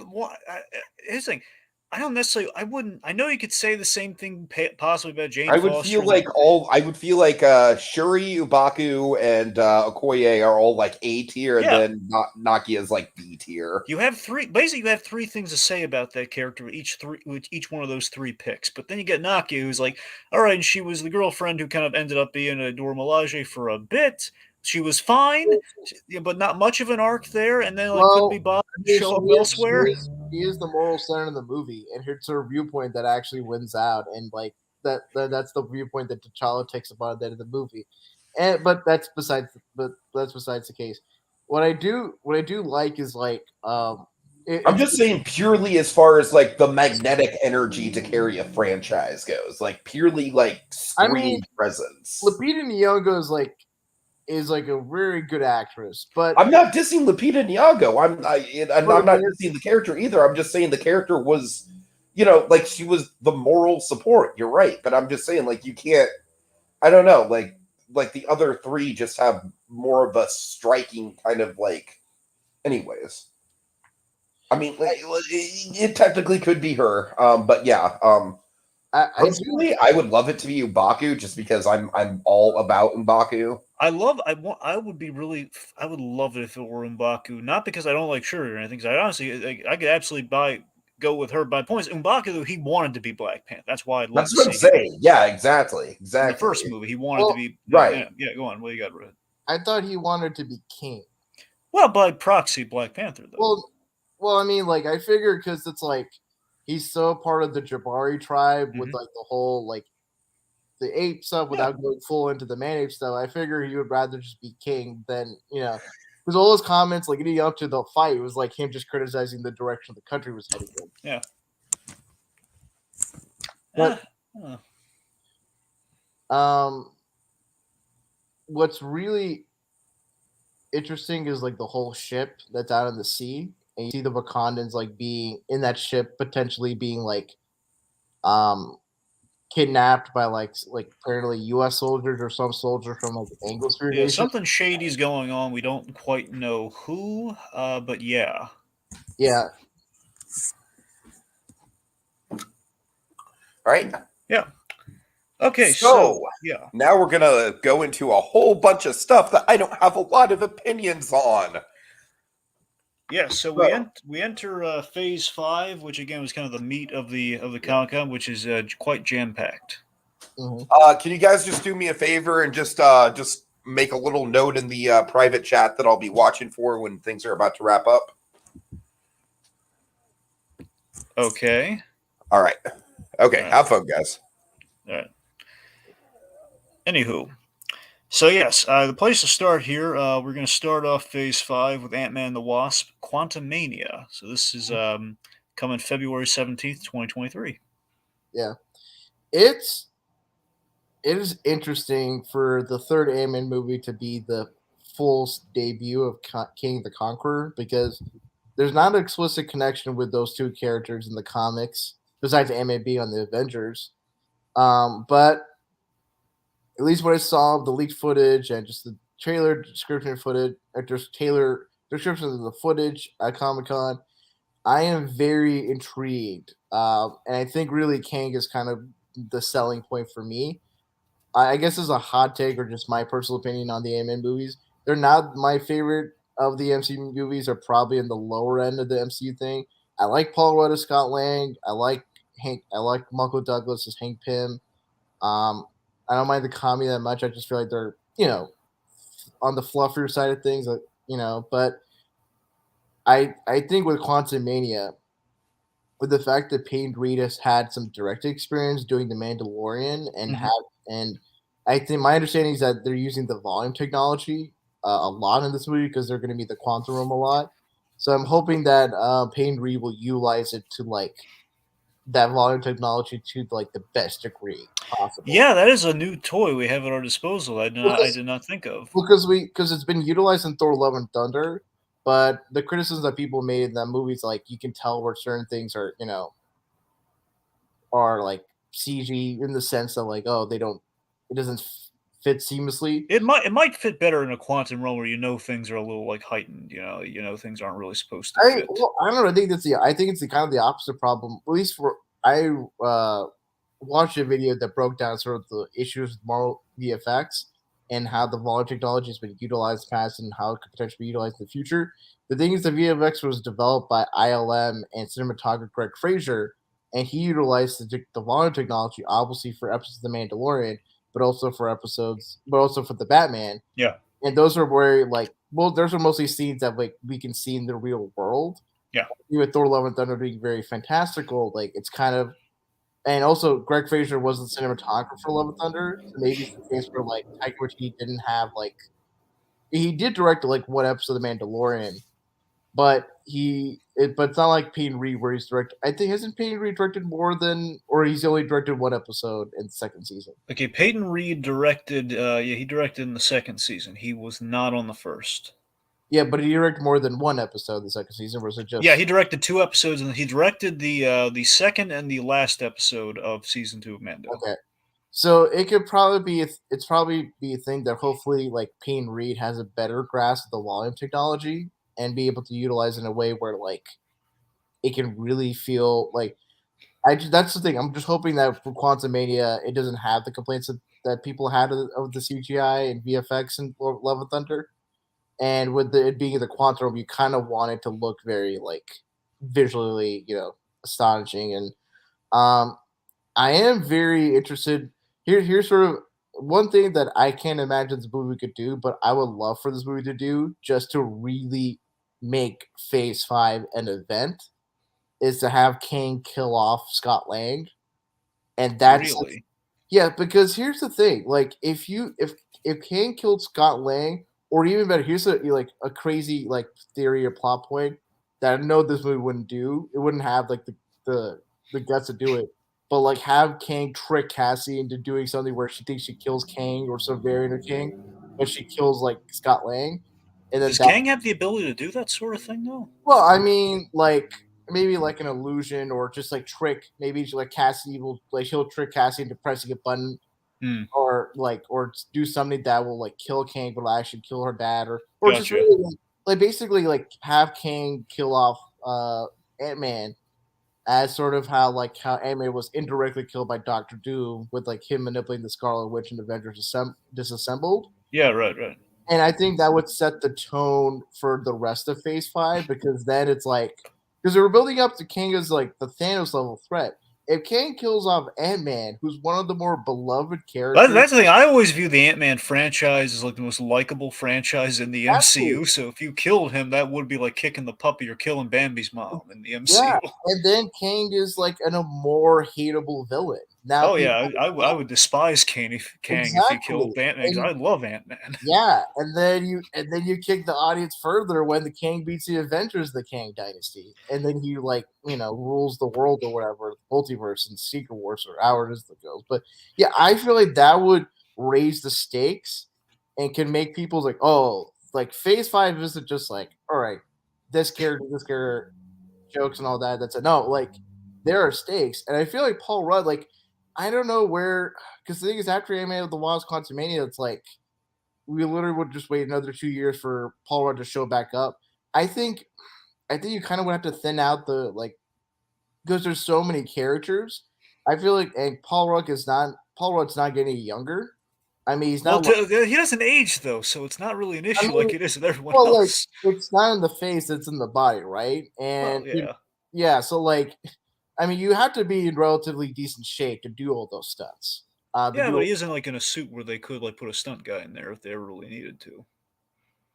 True, but you still need to. But there will be certain times where you'll have to be like on wires, or where if you're just a civilian. The point being, he might not want to do it forever, is what you're saying. Yeah, and well, I think also because if we're setting Young Avengers, like it would be a very interesting arc for Cassie to have like this vendetta against Kang, Mhm. and then have Iron Lad come into the picture, and then somehow Iron Lad develops romantic feelings for Cassie and vice versa, and that gets super complicated when we get to the Kang Dynasty. Right. Yeah. Well, here's the thing. So we did learn a few select things. I did not get a chance to see the leaked trailer. I just went with like the panel and then like honestly, I just went off the panel and the poster they put out. So here's the new things I learned. Yeah. 3 big things. Okay, one, we got to see Stinger, so we got to see Cassie in the purple, kind of version of kind of a Wasp Ant-Man, kind of like Pym design suit, which looked really neat. So we got to see her. I'm assuming they're going to call her Stinger, like in the comics, whatever they're going to call her. Yeah. Let's see. The other thing, Bill Murray. So I believe they've confirmed that Bill Murray, he's going to be an antagonist in the film. I don't know if that's my assumption. I could be wrong here. I think your idea is better, mind you, but I got a feeling that we're not going to. I think it's very safe to say we're not going to beat Kang in this movie. So I don't think we can make him the main antagonist. I think it's going to be like he's the guy. He's the threat. He's the emperor, if you will, and Bill Murray might be the Darth Vader in the film, like the one and done bad guy. I mean, it could be MODOK that could be the. Well, that's the thing, though. So we know MODOK has been confirmed. Now, it has been speculated. My instinct is to think that Bill Murray is playing MODOK. That is my instinct, but I don't think that's going to happen. No. Because I know Jim Carrey was speculated for MODOK. I don't know if that's going to happen either. But the point being, we're getting MODOK, and he might be the main antagonist, and Bill Murray factoring in there somewhere on the side of the devils, so to speak. I could see Bill Murray being like the Collector or the Grandmaster, not like over the universe, literally, but like just like this odd like sci-fi, character. Yeah, sure, like a guy who was kind of like. I think he's like maybe he's Kang's go-to guy, perhaps Like an advisor, or like he rules an area within the quantum realm, but it's really Kang that's like the real ruler. I really like the idea that someone threw out that he would be the irredeemable Ant-Man, like the real scumbag Ant-Man that was in the comics for a while. I'm saying the way we had like Bill Foster in the last one, we'd have like another kind of offshoot of an Ant-Man. But if you, I figured, no, that's it. You kill off Scott Lang in Quantumania, and then you do irredeemable Ant-Man, and that's how you sell. It's like this lovable guy gets replaced by this like irredeemable douchebag. Yeah. So that's the thing. So in terms of the whole killing off Ant-Man thing, I mean, I gotta be honest. And if you're looking at it like as a trilogy, and like that would be the dramatic way to end things. It's a father, it's kind of a father the tragedy, despite the lightheartedness of Ant-Man, and I think the theme of the movie ultimately is going to be, it's making up for lost time. That's Scott Lang's life story, is making up for lost time with his daughter, and of course the ultimate, like the worst blow you could ever strike to him is like, hey, your daughter's all grown up, and you missed her entirely when you're in that, when you're in the time, the quantum, Yeah. the quantum zone for the quantum realm for 5 years. Mm-hmm. And so I think that's tremendously. I think that's the main parallel we're going to have with Kang. Kang being a monitor of time, and Scott Lang having lost that time with his daughter. There may or may not be a love story with Kang because we did have Ravonna Renslayer in Loki, but I don't want to speculate there. Just the point is, I think that's going to be the correlation of why Kang. I think with the way he emphasizes like the father, like not son but father daughter relationship, I think that's gonna set the seeds thematically for what will happen in Kang Dynasty Eternity Wars. I'll tell you more about what I'm thinking about. Right. What's your point about the father's stuff? But yeah, I am very intrigued on Kang. I'm very curious to see how he like. But yeah, I think I'm intrigued. I guess I repeat that word multiple times. Intrigued for this movie for Kang alone.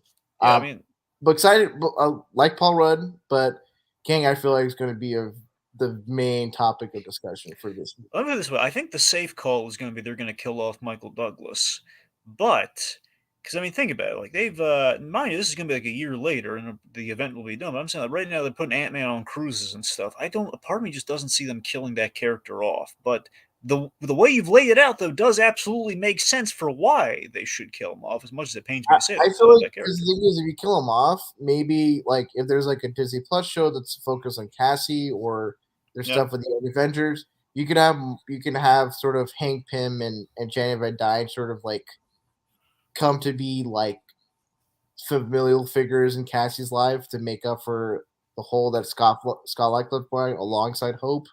It is interesting for sure. Yeah. Yeah. So also MODOK could be a way of bringing AIM back into the fray, quite possibly, which I think doing that via Ant-Man would make sense because it's kind of a Stark offshoot of sorts, with AIM, all that. So I don't know. That's the thing. I think smart money is probably them just they're gonna streamline things, just have instead of AIM, it'll just be Kang's doing that creates MODOK. Perhaps I don't know. I mean, there is a variant of Kang, the like was a businessman in the 21st century that had his own company called Kang Dynasty. So it was like spelled QENG. Right? Yeah, which we referenced in Loki. Yeah. It is. So yeah, it's possible indeed. I think it's interesting. Okay, all right. Okay, so let's move on to Secret Invasion. Not a lot here. All we know is Maria Hill was confirmed at the con, so she's coming back along with Fury and the gang. I mean, we know the cast involved, and it's probably one of the best casts, if not the best cast for any Disney Plus show so far. Yeah, we got Emilia Clarke. We have we have a number of other people I'm blanking Olivia on. Colman, Ben Mendelsohn, Martin Freeman. Oh yeah. We have Ross and we have Don Cheadle coming back. Yeah, and then we have Kingsley Benadir, like who got great review, who got great. He's a good actor. He was great in One Night in Miami. Yeah, that's the one. Thank you. Yes.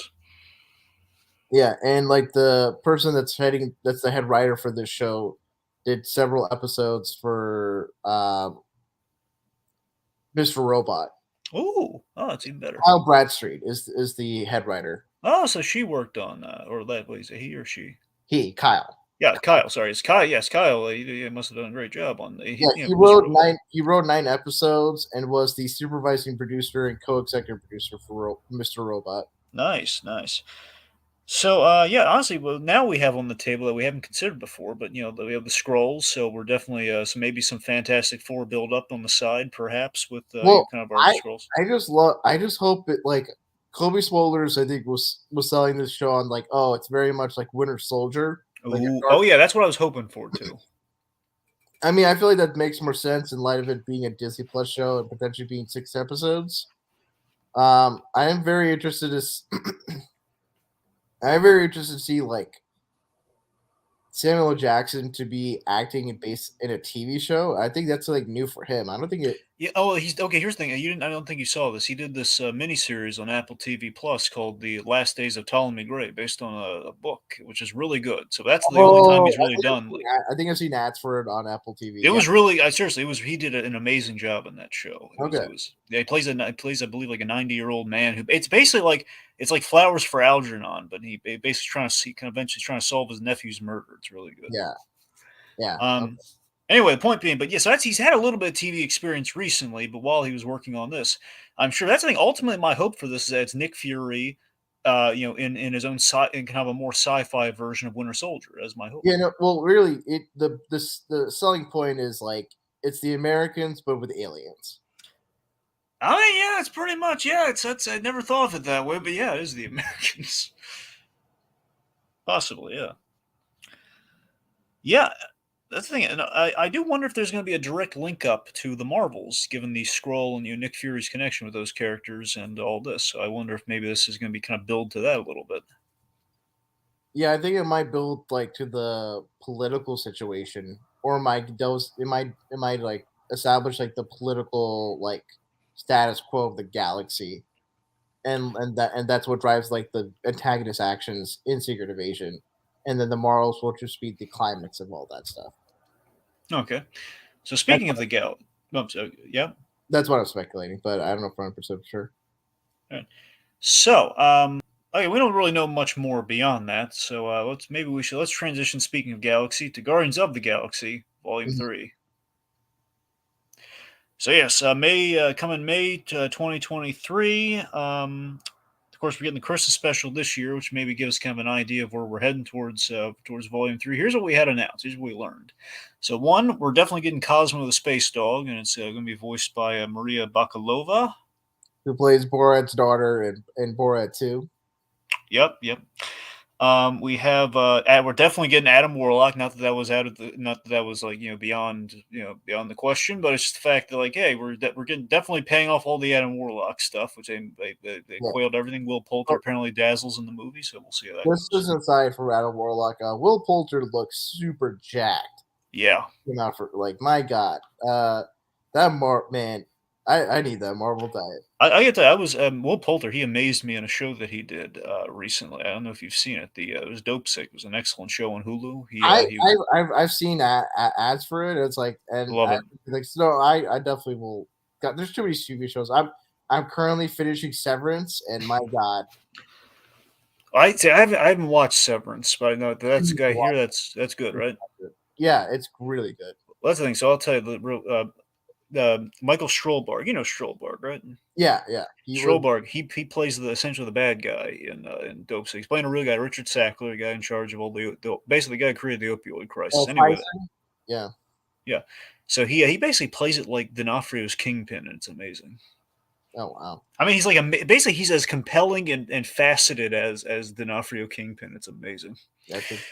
So, regardless, the point being, Will Poulter, he's also in that show and he did an amazing job, and I'm sure he's going to do a good job here. Now, the thing that was really fun is they had him walking around this in full regalia and costume. We had the High Evolutionary played by, I'm going to butcher his name, Chukwudi Iwuji.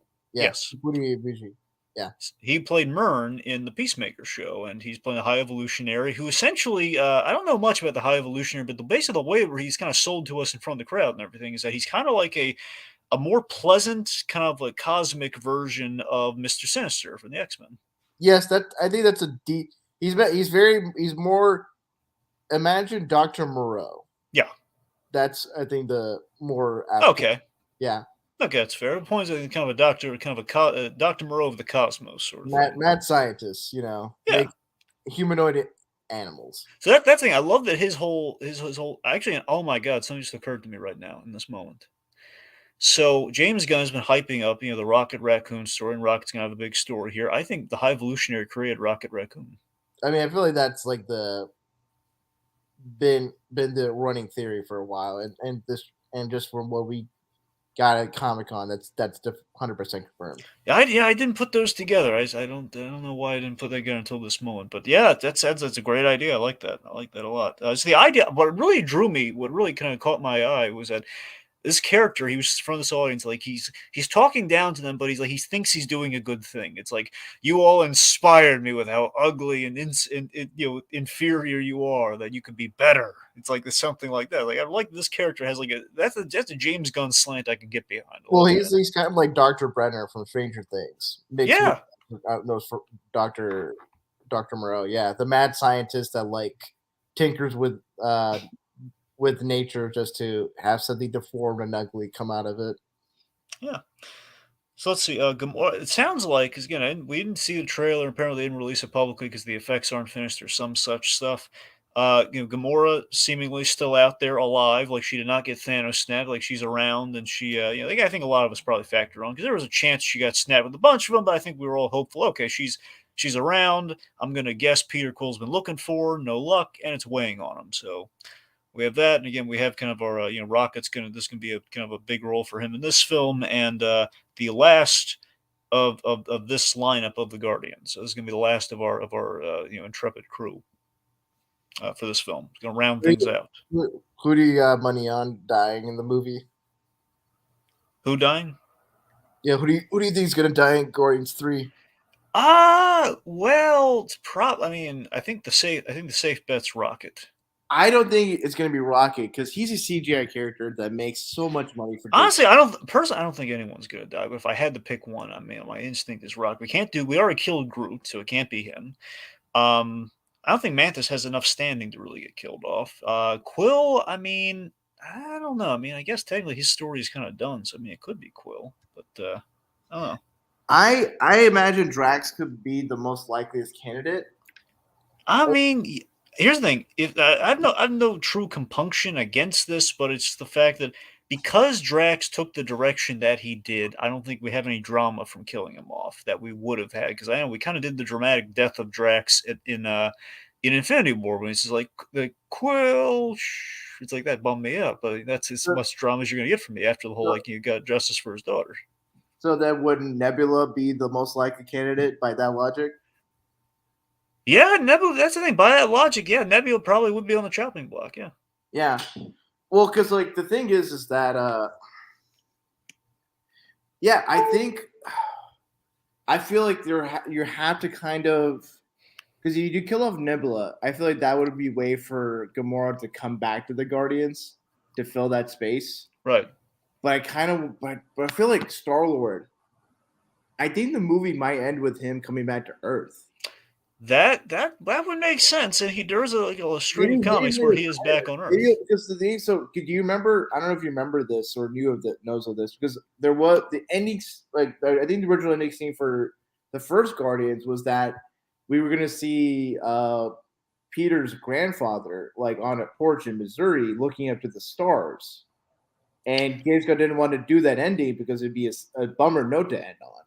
So I wonder if they'll do something where maybe Peter comes to Earth and reunites with his grandfather, or maybe he comes back to Earth and his grandfather's dead, and so he has I think realistically he'd probably be gone, but he was technically he was alive during Guardians 2, but that was I don't know. That was in 2014. That's what I'm saying. It's been 2014. I don't know how old he's. He was still his grandfather in the 1988. So I don't know. I don't know. It would be the point being Peter Quill ending up on Earth probably that as his ending would make sense. I wonder if we'd go as far as perhaps he and Gamora on Earth together. I wonder. Well, I wonder if he just retires and maybe just the fact that he accepts the fact that his Gamora's over. It's the thing. This whole point, the whole Guardians movies, the first two have been about family, and what if it's about family not necessarily dying, but kind of family drifting apart? I think that's a safe bet. I think that's a good read on things. I think that would probably be because again, it sounds like Gunn does not want to kill everyone, but he definitely wants to put kind of a bittersweet in, which he is excellent at doing at times. So I feel like there has to be one person that dies, and then because of that, the family just kind of splits apart. Which I kind of have to agree with Chaos Cat here. Again, if the movie's going to be predicated on Rocket, and especially if the High Evolutionary is indeed the creator of Rocket, I think I don't know. That's no, I kind of think Rocket will be saved to lead the next iteration of the Guardians, because I feel like because I think someone made this really interesting point is that like if Rocket gets killed off at the end of his arc where he gets full self actualization and like moves past his trauma. Then what are we saying about the arc if he just gets killed off at the end? Yeah, and really be more interesting because the thing is, Lila never shown up in the MCU. Maybe in the next Guardians movie, the fourth one, or in like a separate Rocket and Groot series or movie, like Lila can show up, and then the drama is like, okay, he's gone for this trauma. He's let go of his grief. What's the process like to start a new life or to start making new connections? Okay. I mean that's a good no, that's a good point. It makes me we're not going to kill him off, but I don't know. We'll see. We'll see. All right, let's move on to Echo. Okay, so Echo is coming summer of 2023. I'm very hyped for this, mainly for the basically the reason I was always very interested in Echo. Admittedly, is not necessarily for Echo herself, which again, good character. Don't get me wrong, but more so where we left things off with Echo, where she's going to be in the crosshairs with the Kingpin after she shot him point blank range. And this is going to basically my hope for this is going to be the proper reintroduction of Daredevil into the MCU to really kind of check in on where things are with this character and our telling of this character and the status quo of which between him and the Kingpin, like how that works doing it by way of this Echo character who has kind of a has a connection to the Kingpin and basically doing it as a foray into her stories. I don't know. That's the thing that interests me. That and the Kingpin might have a handicap which would parallel Daredevil's handicap. I don't think I think the Daredevil Kingpin stuff will be very limited, and I think it'll have to be limited intentionally because this is 6 episodes. Yeah. And I feel like Echo will be to Native American culture what Miss Marvel was to Pakistani culture. In the sense that like you have like it's the Marvel show that has an mostly Native American cast. So I feel like it'll focus on developing Echo as a character. And I think when Kingpin and Daredevil come into the picture, they'll come in the same capacity as like when Ahsoka Tano came into like season 2, right? Like just like 1 or 2 episodes, but not really. I think the show will be. I'm interested in it because one of the actors on the show, she's on a show called Reservation Dogs, which I really like. Yeah, it's an FX show. It's Taika Waititi is one of the producers on that show, and basically the premise of it is like a bunch of kids that just get into like misadventures and shenanigans on a reservation in Oklahoma, and it's very like if you've seen or know the show Atlanta on FX by Donald Glover, it's like that, but in a Native American reservation. So it'd be very interesting for Echo to really delve into that culture and like life on the res, and like how Echo deals with that, as well as like being disabled, with the deaf, Sorry, we have a comment here from Laser Dude. Laser Dude, yeah, Laser Dude, obviously very familiarly. Very recently, folks. Yes, Laser Dude and Rohit actually faced off in a Disney debate that we had recently. He says, "So Kingpin will be trying to kill a blind man and a deaf woman. What does he have against the handicapped people?" Well, Laser Dude, he now is a handicapped person, possibly right now, depending on where we check in with him, like if you're shot in the eyes or deafened or what, I mean, in the comics, when after he got shot by Echo, he became temporarily blind. So yeah, that's what I assume they're doing. Which again, I just love the irony there of like he's blind, having gone after Daredevil. Well, maybe it's sort of there may be like a metaphorical thing, but like where he loses sight, he gains more wisdom and enlightenment, and thus he's a much more dangerous villain. Yeah, I know. That's what I'm hoping for. Yeah. Yeah. So that's the thing. You do make an excellent point, though, in that, yes, we only have 6 episodes, so maybe it's not going to have as much Daredevil and Kingpin as I initially thought. And now that we know that we're definitely getting the Daredevil show, which we'll get to, that does fill me with confidence, and I'm a little more okay with that than I would have been if, having figured that. Yeah, it's the only show that's getting 18 episodes, so I'm okay with Echo just being a show about a Native American superhero interact with the Native American community and all that stuff. So that I'm fine with that. I'm fine with Daredevil not being such a prominent presence. That considering he's going to be in like She-Hulk, this show, No Way Home, Spider-Man freshman year, like. Right.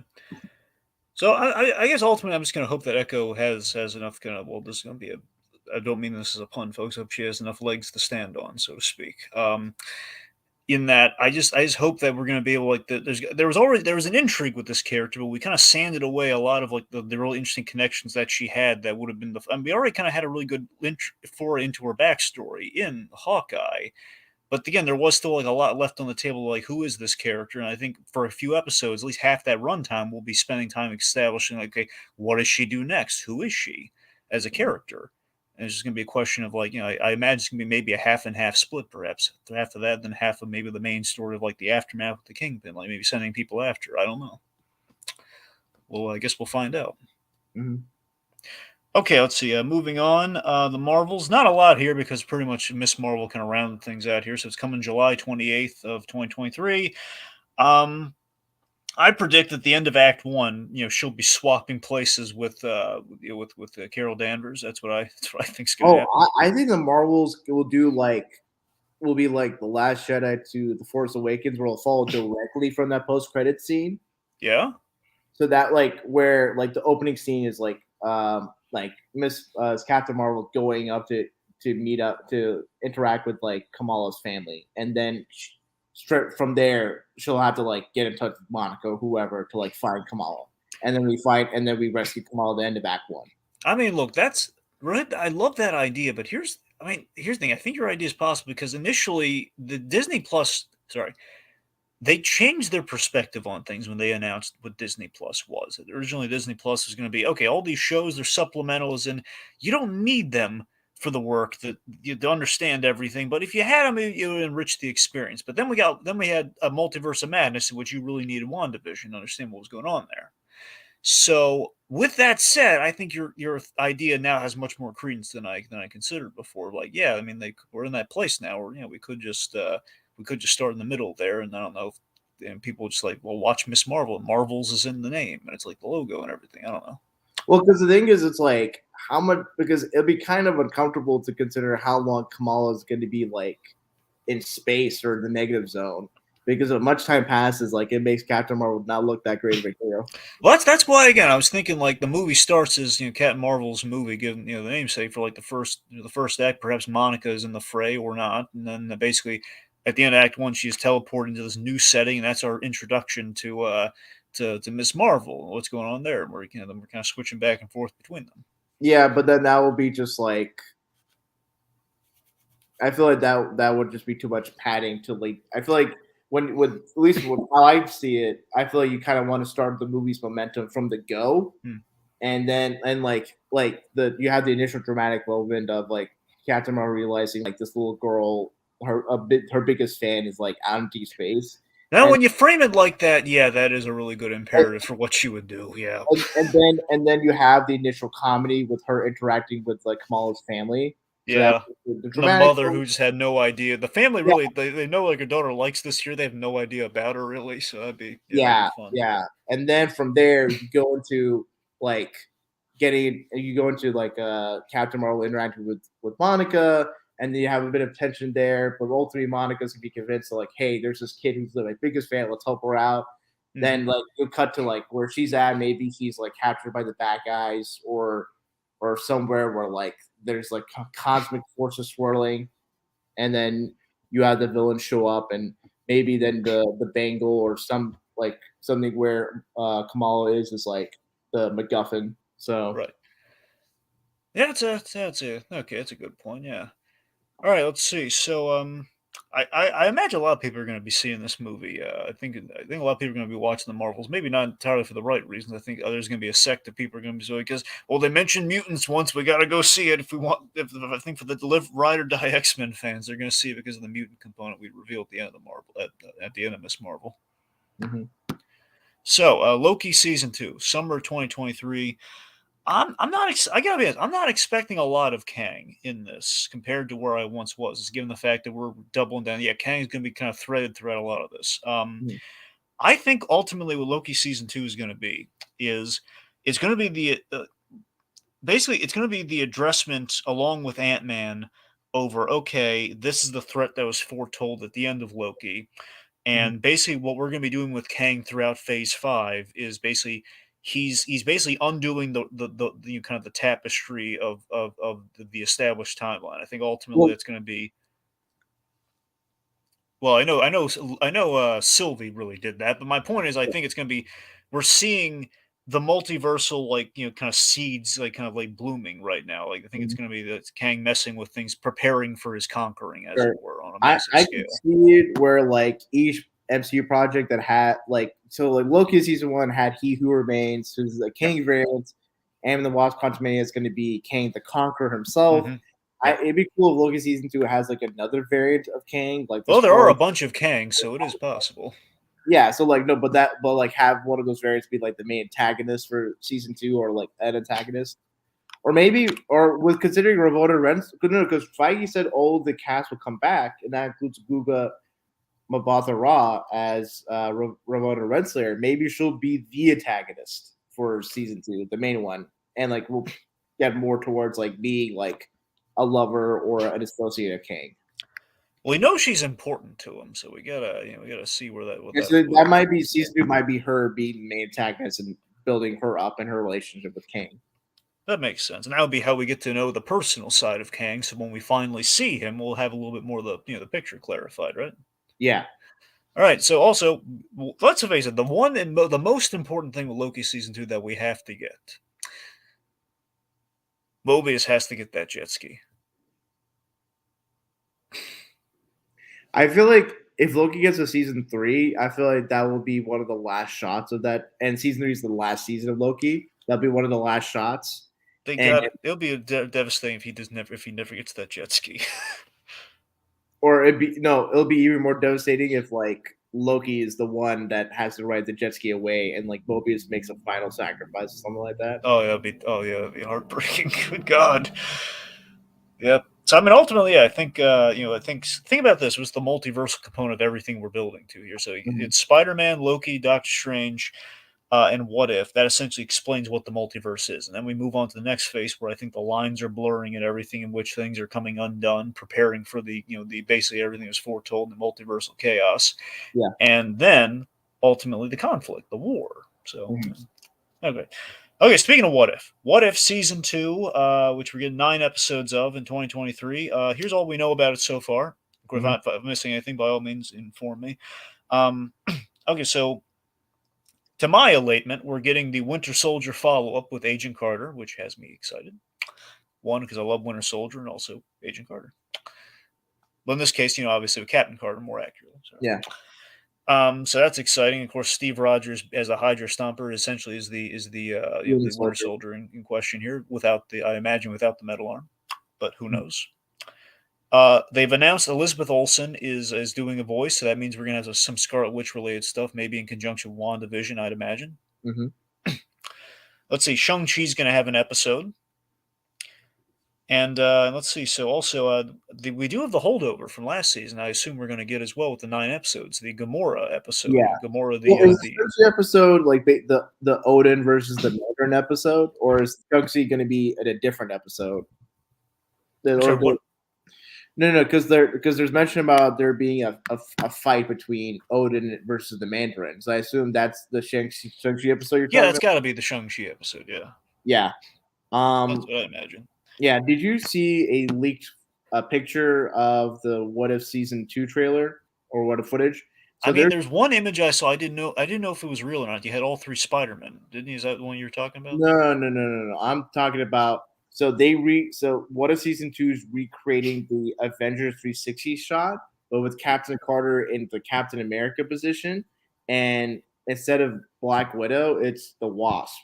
So it's kind of paying homage to like the original like Joss Whedon's vision of the movie, where like because it wasn't clear whether or not Scarlett Johansson would come back to be Black Widow, so Whedon wrote a script where the Wasp would be the female like member of the team. Interesting. I did not no, I didn't see that or hear anything about that. No. Yeah.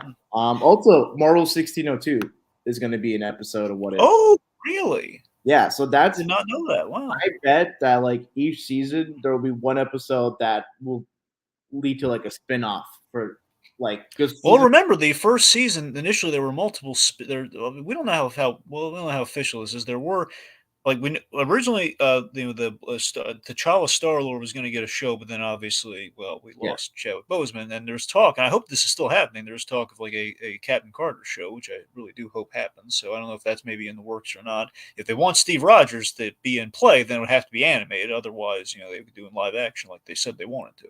Mm-hmm.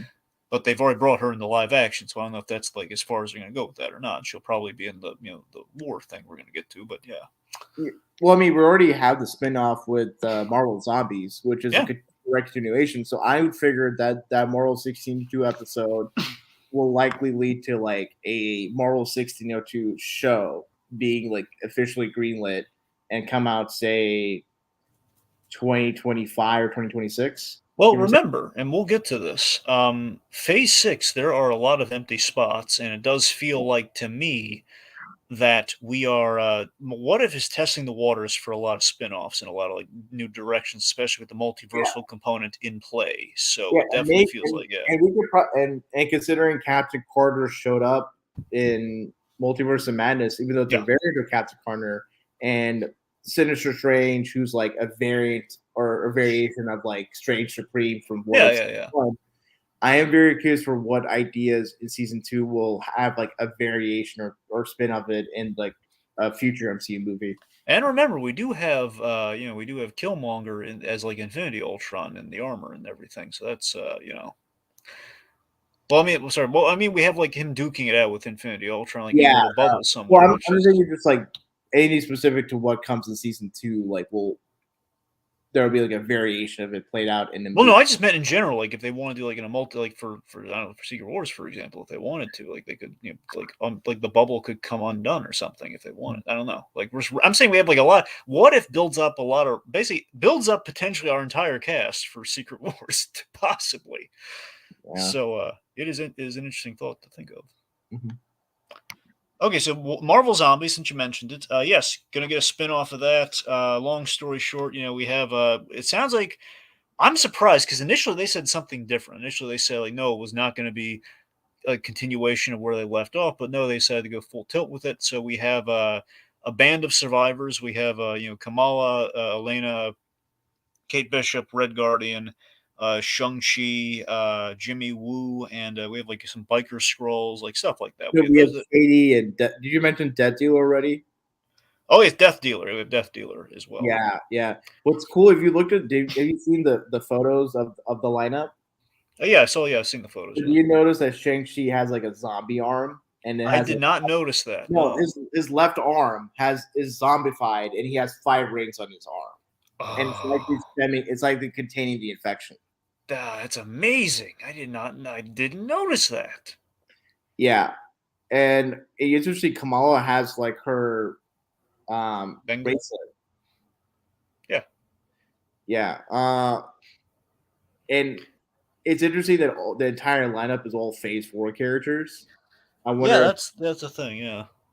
Yeah, I wonder if that's intentional because or makes the point that like, oh, all the big heroes from Phase 1 to 3 have been like eliminated, and it's all like quote unquote the B team. I don't think consider the B team, but like characters that people would consider the B team, maybe in universe or out universe, trying to survive the zombie apocalypse.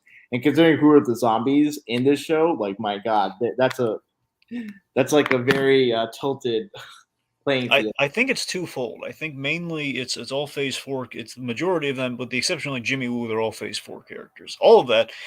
Because I think all that is because, think about it, initially I was raising the flag, wait a minute, Death Dealer's dead, but think about it.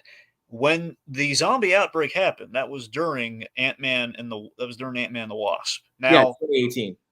Yes. Now, albeit, mind you, even in that zombie episode, there was a mistake in that episode, which that was the problem. What if I had occasions like there were 3 things I wish they did their research a little more thoroughly, because Cap wouldn't be in the outfit at that point. He'd be like the Nomad Cap, and they would be split at this time. But the point being, my point is, because of that, like Shang-Chi, he has not had his big story yet. So it's him and his friend, and it's weird that they didn't do the red vial thing from Civil War, because I feel like that would be No, because I do get your point about like Cap would kind of be his nomad outfit rather than him being in the regular Captain America outfit. Like, I mean, you still have them come back together, but not like in the way it just looks like. Oh, the Avengers are all together rather than like. Oh, Yeah, because remember, like we're basically during Infinity War when the zombie story is happening, which is really interesting. That's the thing. We also have Spider-Man and Doctor Strange's cape, and let's see. Well, yeah. I'm trying to remember. Did T'Challa? Did he make it? I think yeah, T'Challa was. T'Challa made it. Yeah, it Yeah, was T'Challa and like him, Scott and Peter on the Scott's ship. head. Yeah. That's the thing. We have those guys like around for Marvel Zombies. So it's What so they're and what if I wonder if Cassie will show up on Marvel Zombies then. well, And, no, because she's a little girl at that point. oh, that's a good point. But No, that's no, like no. remember. Yeah, go on. No, but the thing is, remember how like in season 1 they had Mark Ruffalo like reenact all the Incredible Hulk stuff. Mm-hmm. So it wouldn't obviously be like Catherine Newton playing like a young girl, her young girl version, but like it could maybe be a subtle thing where like because in the movies she's a brunette, but maybe in the show like when she showed up she's like a blonde, and it kind of visually matches with like more so her mom than like her dad, but that's neither here nor there. Well, that's I mean, I'm just saying it's the odds of a little girl surviving like a zombie apocalypse when like we didn't do the 5-year jump yet after Infinity War and everything. Yet, so Oh man, that's what I mean. ooh! Imagine just God see like trying to go back to like his home in San Francisco and see. Yeah. Ooh, And that's like a little zombie version of his daughter, like hanging around or something. yeah. So that's the thing. You gotta remember, we did have a big hanging Chad with. Okay, they were essentially going to Wakanda to undo the zombie apocalypse, but Thanos was there waiting. Zombie Thanos was there waiting for the last stone, which they had in their possession. So that's the thing. I get they have to address that. You'd think, right? Like we got to start things off, like because you have to imagine. Okay, so Thanos did not get the stone, but how does that work? Yeah. Yeah, I don't know. Maybe that'll be the big mystery of the show. yeah. I mean, I suppose. I mean, Yeah. because it seems like it just the vibe. I guess it's gonna be jumping into kind of a different story in a different area altogether, and kind of like not focusing on that. But they'd have to because that was really important. No, but did you? Hold on, let me just look at it because I'm trying to see the lineup for. Okay, so have you seen the lineup for all the zombie characters? Yes, I did. I saw the majority of the zombie characters. You have like a Cap in half, which cracks me up because you bucket cut him in half with the shield. You got Hawkeye. And here's the thing with our lineup, what's really fun is a lot of these characters, again, they know the zombies in question. So like Kate Bishop idolizes zombie Hawkeye. You have Abomination, you have Miss Marvel idolizing the zombie Captain Marvel. Mm-hmm. And we have like Scarlet Witch, of course, is a big standout there. We had here's one that I call BS on though. Zombie. I don't believe an Eternal would turn into a zombie. Zombie Icarus. Well, I think someone made this point online that I thought was an interesting point. Is like the thing is like the Eternal, he has flesh skin. It's all exterior stuff. So you're not really seeing like a full zombie. You're just seeing like his organic skin being decaying, and like half of it. So he's not. I don't know if it'll be like a. Well, here's the thing though. The thing is, this is a virus from the quantum realm. Yeah. So it doesn't necessarily. So the zombie virus infection doesn't necessarily have to follow the same rules that we understood in like typical zombie fiction. Would it be like a bacteria or like a? So you're saying that because of the quantum kind of aspect, it could affect him on a cosmic scale, is what you're saying? Yeah. I mean, I guess I didn't think of it that way, but yeah, that's a valid point. Okay. I mean, if Captain Marvel can be affected, like I feel, and she's powered by an Infinity Stone. I mean, so is the Scarlet Witch, though. Yeah, well, not well. You know what I mean. Well, no, but like if they have if they have power, if those powerhouses can get infected as well as Thanos, I think Icarus can be infected. All right, that's a fair point. I didn't think of it that way. All right. So, anyways, all that I guess that's essentially essentially our lineup. Well, fun fact for Marvel Zombies, the head writer will be Zeb Wells. Ooh, he's good. Yeah. So and according at least I don't know if it was him specifically or it was just mentioned in the press line. Like the show will try to more like echo the tone and like the brutality of the. I heard talk that it would be rated R because of the TVMA. stuff. It's confirmed to be TVMA. Okay, that's good. It's good. And now we can get away with it. So yeah. All right. So that brings us to Blade. coming November of 2023. I wish it was October's for the Halloween of it all, but it's Well, close enough. there might be another Halloween special that comes out October of that year. Yeah, that's a good idea. Yeah, it's possible. Yeah, because they haven't announced everything, and they have like the Investors Day and D23 to kind of announce extra stuff for. So yeah. Let's see. So, what we have set up for Blade, we had Black Knight, I believe, set up. That's the character, right? That's his name. The Dane Whitman. Yeah, Dane Whitman's he's a Black Knight. Am I right? Yes. So we had Black Knight kind of set up that at least because he had a scene with Blade, then it's possible he would probably be the foray into who the heck Blade is. And we have I'm hoping for Moon Knight. It's not in this. It's not a guarantee. It's not a lock like Dane Whitman is. But I'd rather not. I mean, considering it's like we haven't seen Blade in a movie since what 2000. We don't want to overshadow Blade, is your point? Yeah, which I agree with. Yeah, it's Mahershala Ali's movie to make his own, and I'm really curious. It's an interesting cast. Delroy Lindo is. Yeah, he's great. He's great. Yeah. I'm very curious. I'm hoping, and most likely will be the case at D23, we get like the announcements of the casting, like which characters they're playing. And also, you go ahead.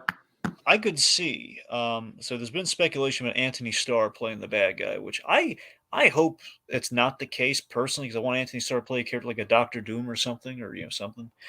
But yeah, I mean, the Delroy Lindo, either a supporting character like a Whistler, or if he was like the bad guy, that'd be excellent. Is like what I've. Yeah. Who? Jamal Afari, I think he's like a OG vampire. I think he's like a Whistler character, but he's specifically like a African British vampire hunter or something like that. Okay. Yeah, he was like in the old Blade comics, and I think like when the movies came out, they just went with Whistler for whatever reason. So. Right. Well, yeah, that would be the way to go then. There you go. Yeah. All right. What'll be interesting is that this film. The writer for the film, Stacey Osei Kuffour, was a writer and story editor for HBO's Watchmen. So, yeah. And Bassam Tariq, like a lot of the directors the MCU picks is like doesn't have much on his resume filmography wise. The one film that I see that like is like a big thing for that his big film is like a film called like Mowgli. And it has Riz Ahmed, and Riz Ahmed is like a great actor. Like if you watch Sound of Metal, so that's like the big movie. If you're interested in seeing his filmography, that's the one big movie I've seen. Well, I saw him in Nightcrawler, and I've also seen him some not so good stuff. But yeah, I'm sure more so for the director to just get like a feel for like what his tone or the way he shoots stuff may translate into the MCU. Right. All right, I guess we don't really know much about Blade, but again, Mahershala Ali is an amazing actor. I'm so sold on him playing Blade, but we'll move on from there. We'll move on to Ironheart. So Ironheart is coming fall of 2023, and we're going to have her introduced in Black Panther: Wakanda Forever. So I got to tell you, now you'll notice. Now, I don't know. I don't know what the logic was behind it. I don't know if it's like they're doing for like D23 or indeed got pushed back all the way to Phase 6, but they don't know where it is yet. Armor Wars? Yeah, Armor Wars did not make the giant flow chart for some reason. I think it's like the only one that really got left off outside of What If Season 2. That could be saved. I mean, I think that's to be saved for D23, and like maybe the announcement will be like, "No, Armor Wars comes out the like summer or fall of 2025," and like Riri Williams, you'll see in Black Panther: Wakanda Forever, and Ironheart will also show up in Armor Wars. Yeah, that's the thing. So I think there's like some cross pollination between the Black Panther and Armor Wars. I predict with Ironheart. So I gotta be honest. A part of me is wondering if Rhodey will be her mentor, kind of like Tony Stark was the Spider-Man in the MCU. I wonder if that's going to happen. I feel like that's the logical conclusion to make. Like Rhodey, like Don Cheadle is a great actor, and Rhodey is good, but he hasn't been given a lot, especially in the Infinity Saga. And now that he's like he showed up in one episode of The Falcon and the Winter Soldier, got an Emmy nomination for it. He's gonna show up in Secret Invasion, and then if he doesn't pop up in any other Disney Plus shows or movies, then like Armor Wars is gonna be the next place for him to. Yeah, Armor Wars is gonna be the big one. He's gonna be leading that show, so that's gonna be big. Yeah. But yeah, and Don Cheadle has experience leading a TV show. He lead that like one TV show with like Kristen Bell. I don't know the name of the show at the top of my head, but he also leads like Black Tuesday. That's another big show. Yeah, I've heard about Black Tuesday. I've not. All right. Yeah. I didn't know he was on that, but yeah. Yeah. The head writer for Ironheart, the big thing on her resume, just in looking at it, is like she did the teleplay for a Snowpiercer episode and was a staff writer on it. So, Chinaka Hodge is the head writer. Right. Considering this character is based off of Chicago, it'll be very interesting to see if like how Miss Marvel protects in Atlantic City, New Jersey, like maybe Ironheart will be like the protector of Chicago. I mean, yeah, that's ultimately what I'm getting. My takeaway from Ironheart, mind you, I know very, very little about Ironheart. All I know is she was like kind of like a protege of Tony Stark, I think, and like 14-year-old girl, very, very kind of prodigy-esque. She wasn't a protege. What the thing was like she initially met Tony Stark like in the comics and was a big fan of him. Yeah. And Tony Stark went into a coma, and then she was mentored by like a Tony Stark AI. Well, that's the thing. I was thinking of. Here's the thing. I keep hearing that a lot of people speculate this when Tony Stark, obviously when he died, that the way we bring Robert Downey Jr. back is as an AI, likely with Rhea Williams, but otherwise people thought perhaps when Peter got the glasses, it would escalate into Tony Stark. But the point being, Tony Stark come back as an AI, which I don't think is going to happen in this show. But if you're going to bring back Downey Jr., that would track with how that character goes. Bring it back in Secret Wars more than anything. You got to have some distance. I concur with you fully because that's like 6 years of distance or something where that would make more sense. Now with the Rhea Williams thing, we now at this point, given the fact we're introducing her Black Panther, it would not make sense to work in Tony Stark at this point. It would not. Not necessarily, because you could have the show be sort of like, because she's an African American woman, and you can have the thing where like Black Panther for Wakanda Forever is her like embracing or getting into the African roots of her culture. Yeah, that's the thing. I think they're going to work with this character. But then Rhea Williams will be combining the African part of her identity with her American identity. Exactly. Yeah. Yeah, and so the synthesis. What's interesting? When you look at the title font, it's like a heart. So maybe like in her mind, like her heart is complete with both like the Wakanda and like the Tony Stark influence coming together.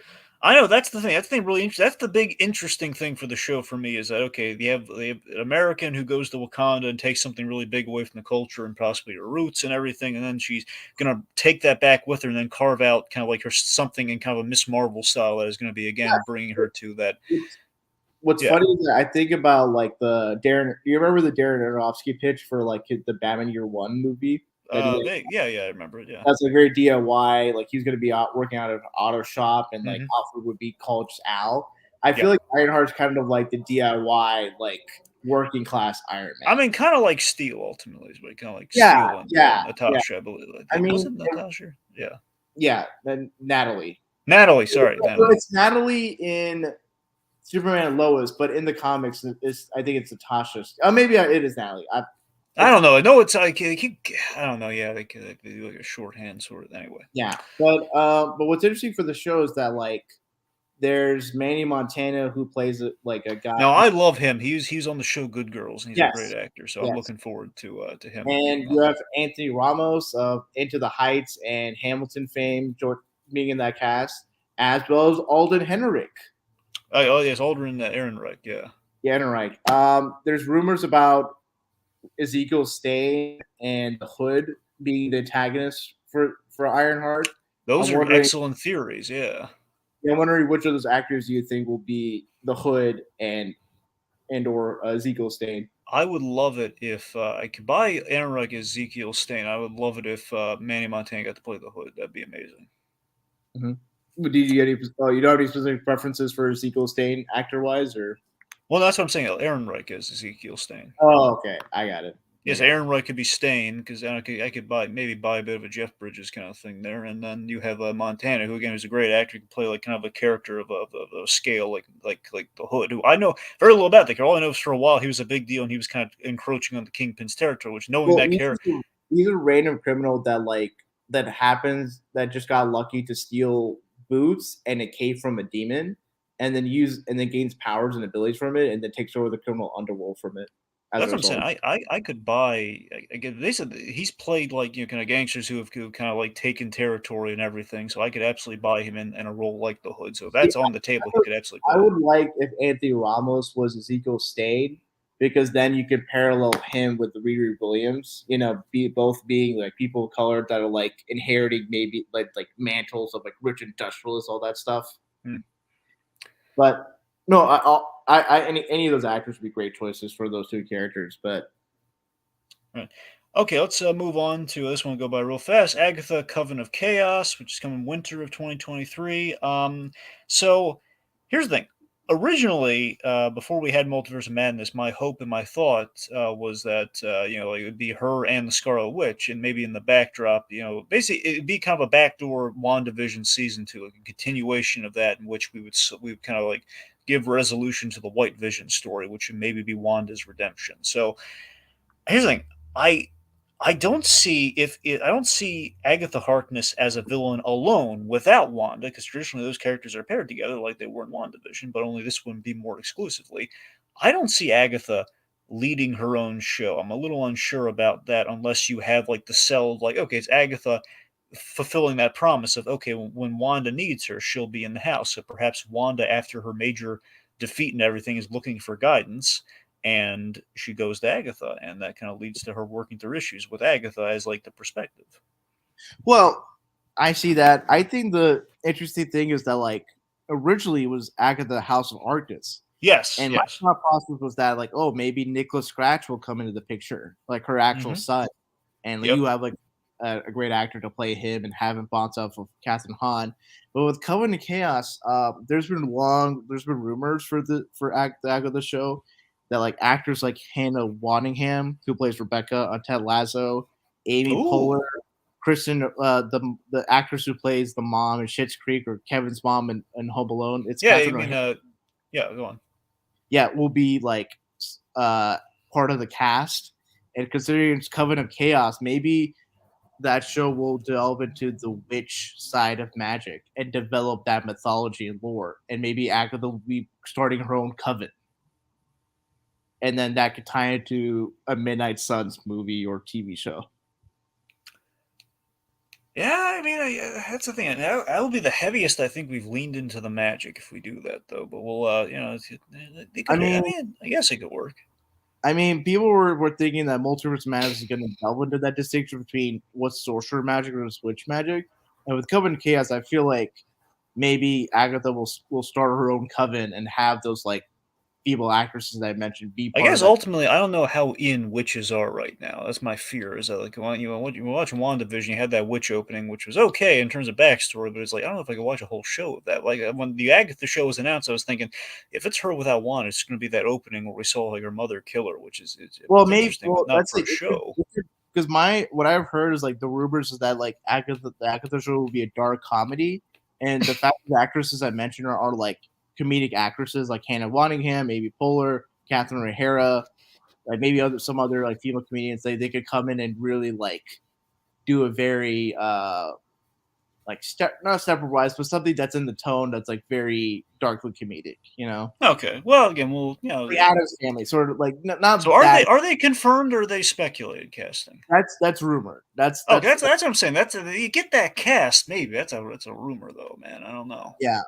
Or I mean, but I take your point though. I take it. If we do get a compelling cast, then perhaps we can make the Coven part of that really sing.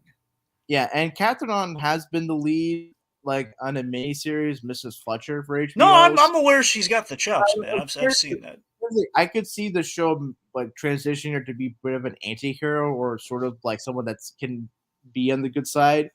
Because considering, well, it's too early for Frank and Richards to be a part of the equation. Because if Fantastic Four was already an established family unit, like maybe you can have her show up in a Fantastic Four movie, but that's like very like far down the line.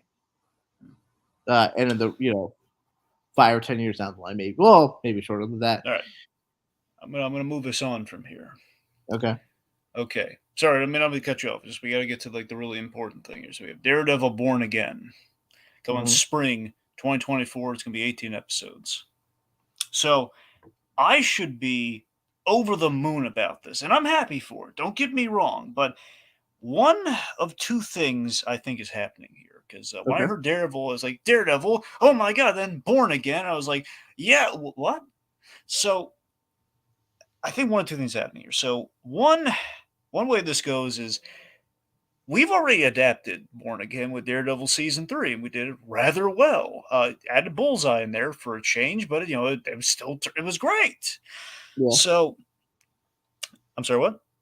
Yeah. No, I'm saying yes. So like, yeah, we've had season 3, but Yeah, that's the thing. So we had season 3 Daredevil, which essentially adapted Born Again and exceptionally well to the point where it got brave reviews and everything. And it's just going to be really weird to me if the first way we go about it is if we just basically adapt that again, but on our own terms with like this new kind of tone rebranding of Daredevil. I'm not saying that in a negative way. I'm just saying like, we're doing Daredevil again, most likely in kind of the multiversal capacity of, okay, this is our Daredevil, which essentially we've salvaged the actors, but we're telling our own story. And it's gonna be really weird to me if like we're just gonna do a complete like why are we competing with it on our own terms when like we'll do it again but better and our way when we already have the original on Disney Plus or like the other adaptation of that on Disney Plus, which essentially is what we're competing with. That's going to be really weird to me. What I think is going on, this is the other way it could go. What I think is going on, honestly, is I think it's purely just the title change. I think it's pure like they can't use the name Daredevil again just by itself because of the other Daredevil show. well, So also yeah, you go ahead. I'm sorry, I'm almost is that they can't use the standard Daredevil name. So I think what they're doing is, okay, let's just try to sell that it's a new rebranded Daredevil. So Born Again, because the Daredevil show is kind of Born Again. It's an iconic name where I think ultimately they probably should have said Man Without Fear to maybe assuage any confusion. It's probably a meta thing where it's like, so you know how Spider-Man Homecoming, it is a homecoming back to the MCU. Uh-huh. In this case, Daredevil is born again into the MCU, and considering he has the yellow red suit and She-Hulk, maybe Daredevil born again is a little bit not like MCU light, but like more like Mark Waid's run. I think will be likely the groundswell. Yeah, Mark Waid is like a blending of the Stan Lee days with the yellow suit Yeah. and the and of course the Frank Miller kind of like Born Yeah. Again days with the fully red suit. Yes. Yeah. So that's probably where they're going. It's like, oh, it's Daredevil, but born again into like the wider MCU. I just don't know if that was necessary. I mean, yes, I get the cute. I appreciate that on the kind of the cutesy level, what they're going for in the meta level. It still feels like that's gonna, I don't know. I think it's gonna make people's heads spin for longer than they have to until like the show actually comes out. It's like, well, why are they just doing it again? I wish they would have said, okay, no, folks, we're not just telling Born Again again. We're just using it as a name. I don't know. That I think it's just going to confuse people. I mean, the thing is, it could be a born again, not of Daredevil, but of a different character. You know, like me, maybe the villain or something like that. We don't. Thing is, with it, what I'm interested more is the fact that it's 18 episodes. Well, yes. Now that is very interesting. So now it implies to me they're not all going to be an hour long, but if they are, it means they have a big story to tell. Here's the thing. I finished watching Spectacular Spider-Man for the first time like a week or two ago. Oh, for the first time, you never saw it before. Yes. Well, I've got exposed to the pop culture exposures and I know like sort of plot points, but in watching it's a great show. Yeah. I'm officially Greg Weisman fanboy, but what's great about that show, especially with like it's 26 episodes, half an hour each. Yeah. There's like mini arcs or like two-partish episodes. Well, technically it's 2 seasons, but they put it all as one. Just so yeah, but like one thing is just like for all the but think either that show or JLU where like you have like 1 or 2 parters that like build up to like a long like thematic arc or season arc. So I could see where like there could be like it's less archy like in the traditional Netflix sense. Where episodes where like a story spot will be like 1 or 2 episodes and maybe it would be a little bit procedural, but like all the procedural elements like build up to the long like meta arc. Well, that's the thing. We know on its face, Daredevil can maintain 13 episodes, no problem, and not really like fall into the trap other shows do, or even the other Netflix shows did at times, where it's like, well, man, we're really kind of dragging on our episodes here, and it would defeat the problem that the MCU shows have been having on Disney Plus, where it's like, hey, we don't have we're promising 6 hours, but we're delivering like 4.5 or less. So we would defeat that problem, and for all I know, maybe like the 18 hours will actually equate to this. I know this doesn't actually line, but it'll equate to 13 legit hours. But Well, I mean, it's in me because like at the most conservative estimate, and somehow each episode was like 20, 22 minutes. Yeah. Like it will, if for over 80 episodes, it will equal to 6.6 hours. okay, So and that wouldn't be, and that's like the most conservative estimate. So that means like Daredevil's going to be probably the the longest in terms of actual like runtime out of all the Disney Plus shows.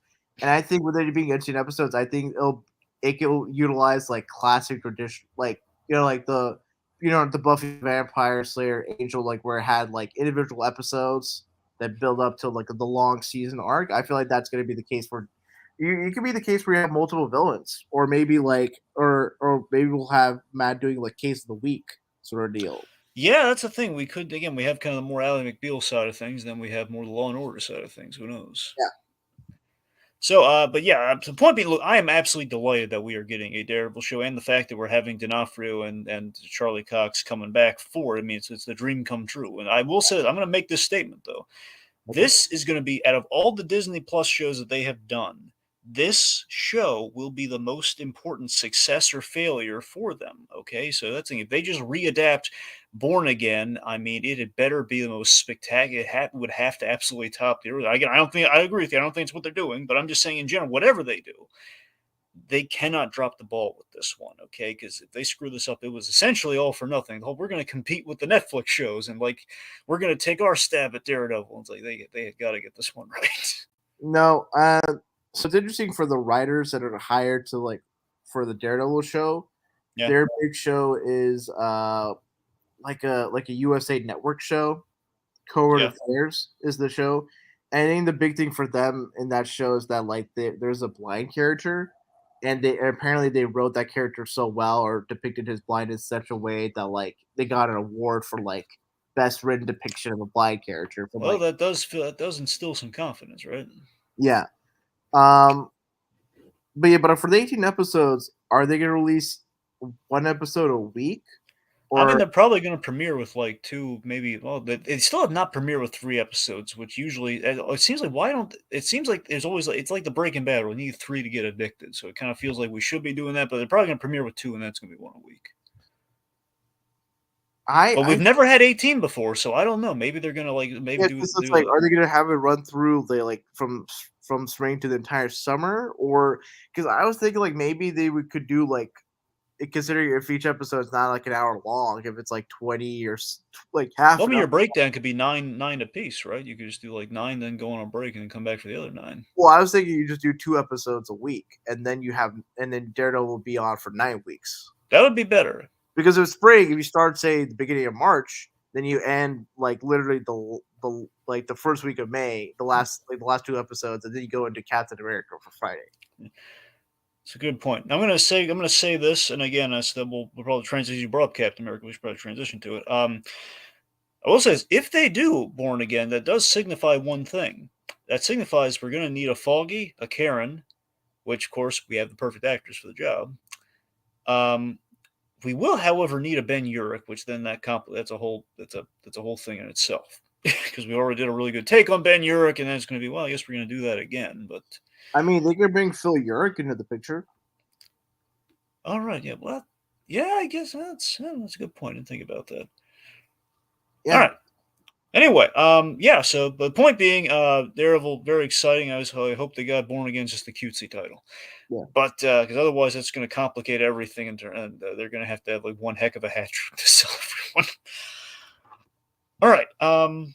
Captain America: New World Order. Big fan of the Captain America films, and so far until hopefully this Daredevil show comes out, my favorite of the Disney Plus shows personally has been Falcon.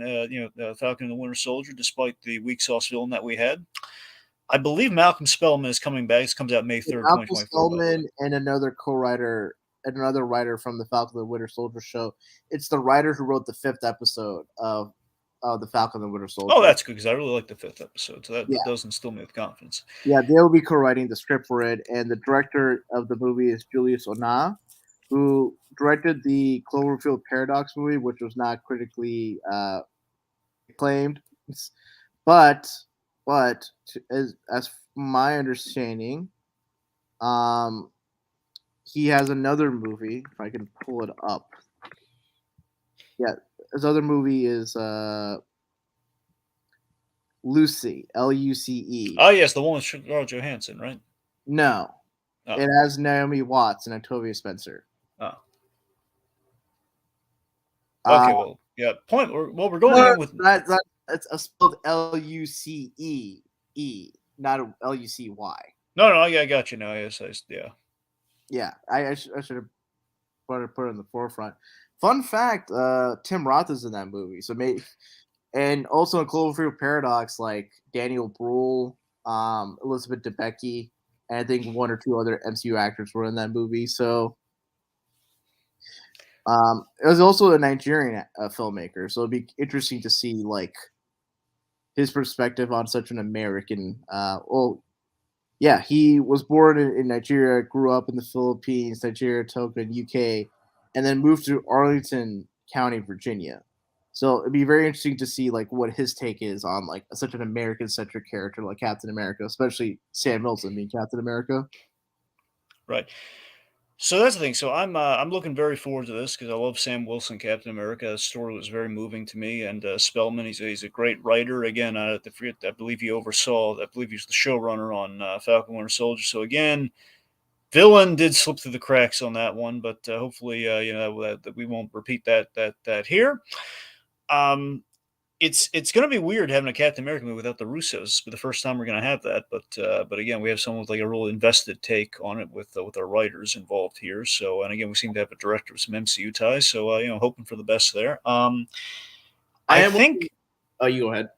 So I was going to say, I think we're going to pay off the Sharon Carter power broker thing here, which again is a thing of like it gave me pause in Falcon Winter Soldier because we didn't have an ending to it because we didn't have like a reason as to why.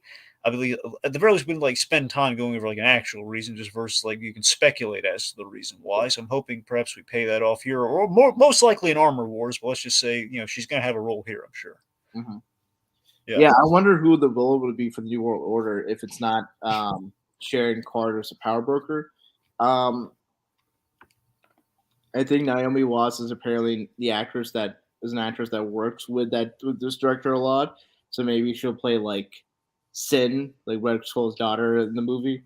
Oh, that's nice. That's a good idea. Yeah.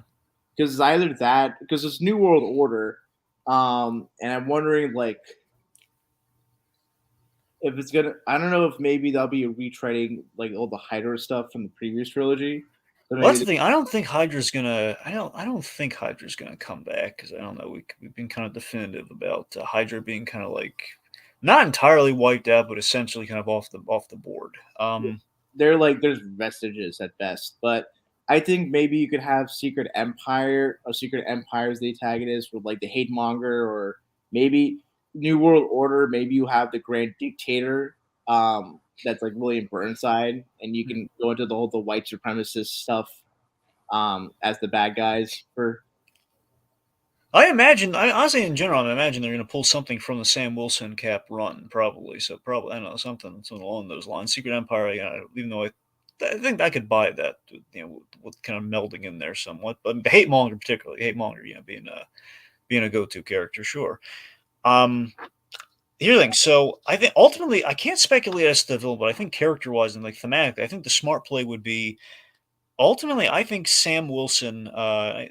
Just given the fact we had the third Captain America movie was Civil War, which obviously was kind of a big thing for the Avengers at all. I'm not saying we need to necessarily make this like an Avengers, like kind of like an Avengers point movie or anything, but I do feel Sam Wilson, I could see him as the spine of the Phase 4 Avengers, because that's the whole thing about, you know what I mean, of just the next, whatever the next vestige of the Avengers is. Yeah. I think he's like the face, he could be the face of change in the MCU, post Endgame to a degree, where it's like the theme of the Captain America films has very much been, the status quo changes in the MCU between the decades, within the first movie to the second movie, and then obviously with the Hydra thing, and then obviously to like the rift in the Avengers. So there's always been kind of a status quo shift within the Captain America films, which would be consistent with that, and we might tee up some Thunderbolt stuff here. Maybe the movie ends with like the bad guys winning, and then they're the ones to set up Thunderbolts. That's the thing. It might be, it would be interesting if Thunderbolts were factored into the film, and then that would just lead to the Thunderbolts movie. Regardless, what I think we have to do in this movie is we have to address, probably by Sam, and again, not as the main focal point of the movie, but as like a part of the movie, is that the Avengers have disbanded. We have not talked about this in any of the movies. It's like, yeah, it's like, hey, we keep mentioning Avengers is an important thing, but more in the past tense. Like, yeah, what's going on now? Like, and things are crazy right now. And again, in trying to navigate where we left things off with, and Phase 4 has not really quailed any of this. And I imagine it would be like, hey, we're addressing that crazy stuff's been going on, but we haven't checked in with the man on the ground's perspective amidst these crazy things.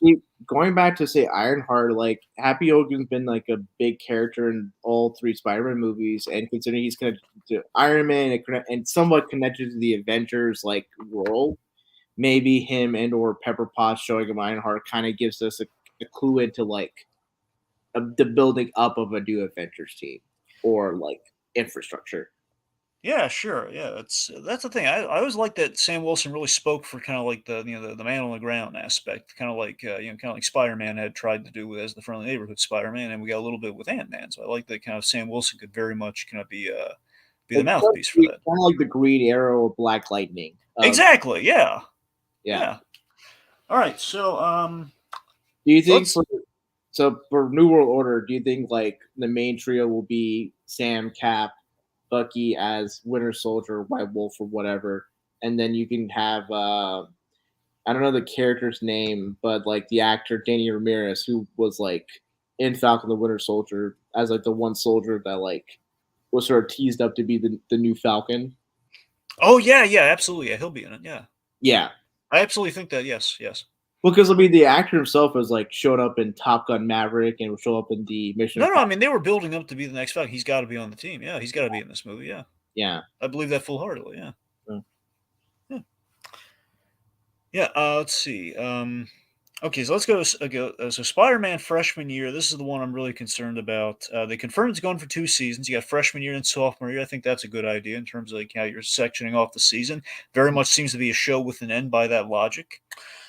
So the initial premise of this always had me interested. When this thing was announced originally, I was very hyped for like, okay, 6 month. We're doing kind of, I believe we're doing like a 2D kind of Steve Ditko style, which is kind of a nice throwback. It's going to be mainly focused on the 6 month period pre-Homecoming, like when he got the powers and like kind of again the origin stuff we glazed over, which it felt like we went out of our way to kind of go beyond the stuff we've always seen with Spider-Man, so it feels like it's kind of earned at this point. Okay, let's go back and kind of fill in the blanks and do an animation, so it's kind of like a happy medium between the two, and it'd be Spider-Man animation, which it's never nothing wrong with that, which we'd have hopefully in more competent hands than we've had with the show since Spectacular Spider-Man, which was the last competent Spider-Man show that we had. Mm-hmm. So here's what I'm worried about. Here's what filled me with dread, man. Mm-hmm. So this show is intended to be in the MCU, intended to fit in the cuts and everything. So announcing stuff like Charlie Cox, Daredevil, and which initially I'm thrilled by when I see that name before the implication dawns on me. And then the more troubling thing that I have a real problem with, Norman Osborn. Mm-hmm. So now Daredevil you can excuse a little bit here because one, again, perhaps Spider-Man could in his vigilante, not his vigilante, in the early years, I could see him running into Daredevil like on the street, like the Marvel heroes tend to do, like in costume and not realizing that Matt Murdock is Daredevil when they meet each other again in No Way Home. That I can buy. That's fine. Mm-hmm. What I can't buy is Norman Osborn being the mentor figure that we never talked about. And when Norman Osborn becomes a very important figure in No Way Home, sure. None of that's a retroactive thing. It doesn't play for me. I really think the show may have started out at the like base skeletal level, like, oh, we'll do 6 months, like a prequel to MCU Spider-Man. Yeah. But likely probably the writers figured just like there's really not much you can do that would be interesting. And two, maybe like for legal reasons, like they couldn't do anything with like Tom Holland Spider-Man because like technically it's a co-production with Sony, and like that version of the character and that continuity in that world may not be something that Marvel could really touch outside of the movies.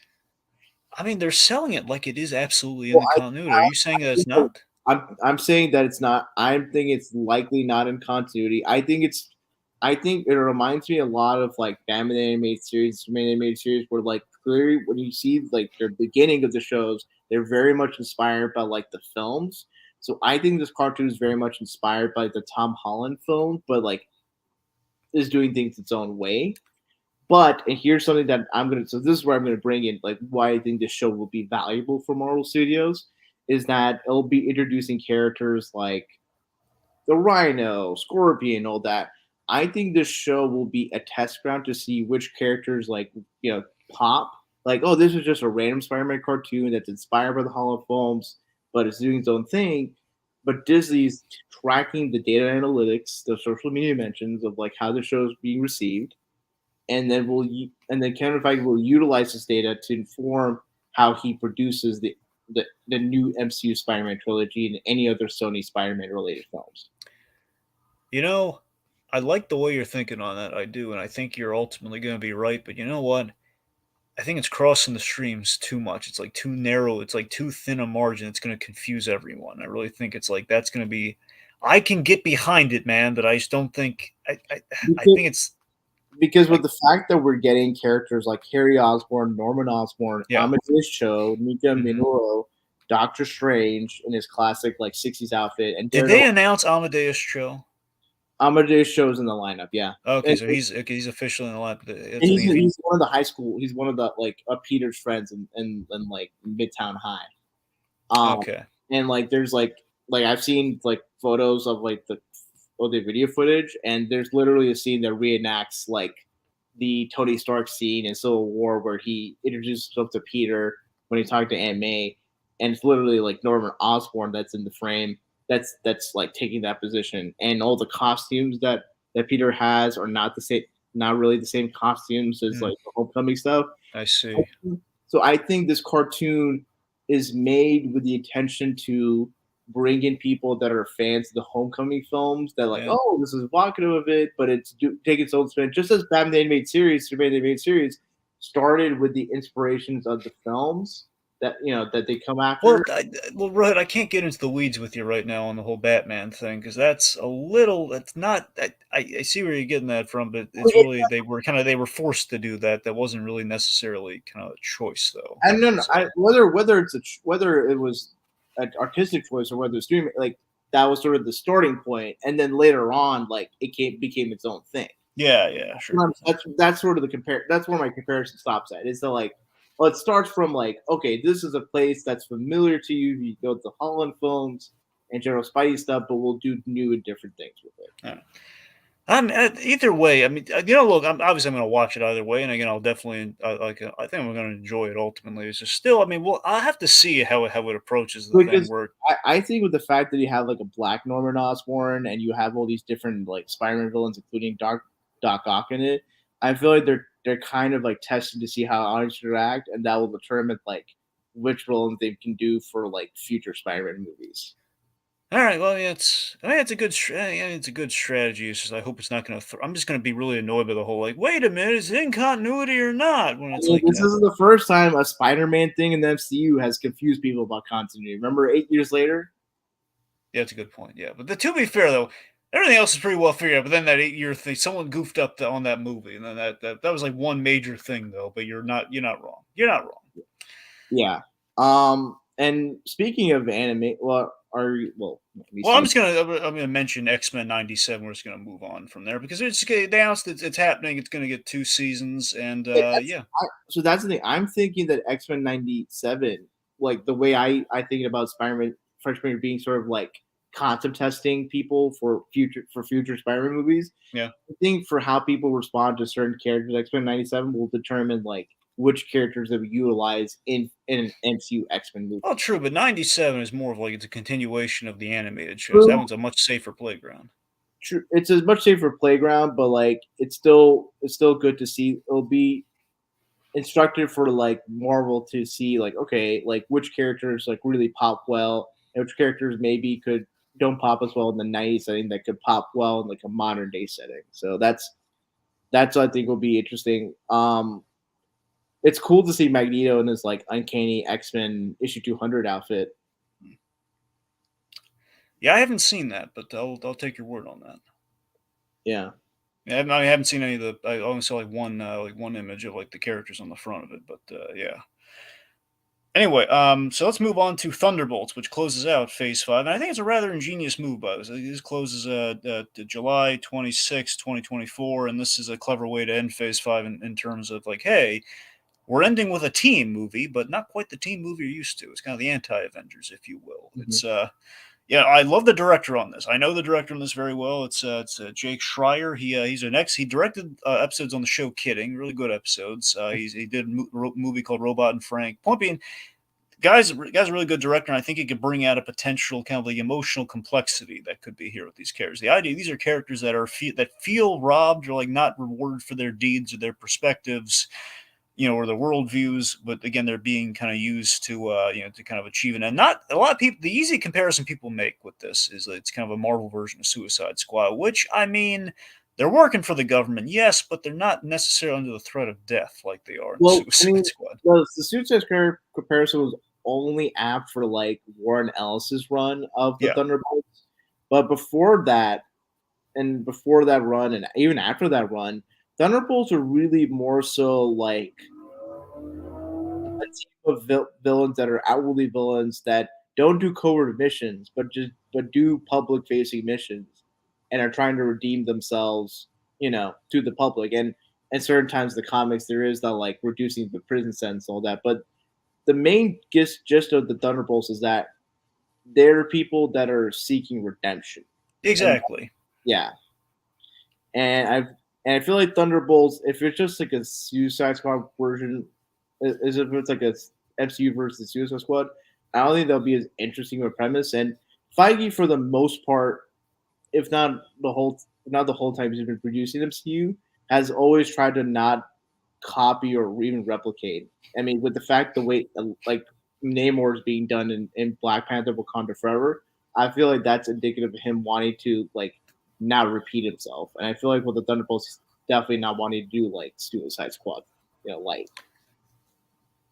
Right. Well, that's the thing. I mean, but they have the right director to bring that aspect of it out with these characters. I really do feel like, I mean, the four that we know that we're getting for sure. We got U.S. Agent, Abomination, Zemo, and Black Widow. Well, Kevin Feige made a statement that for the Thunderbolts cast, there will be characters that you haven't seen as of yet.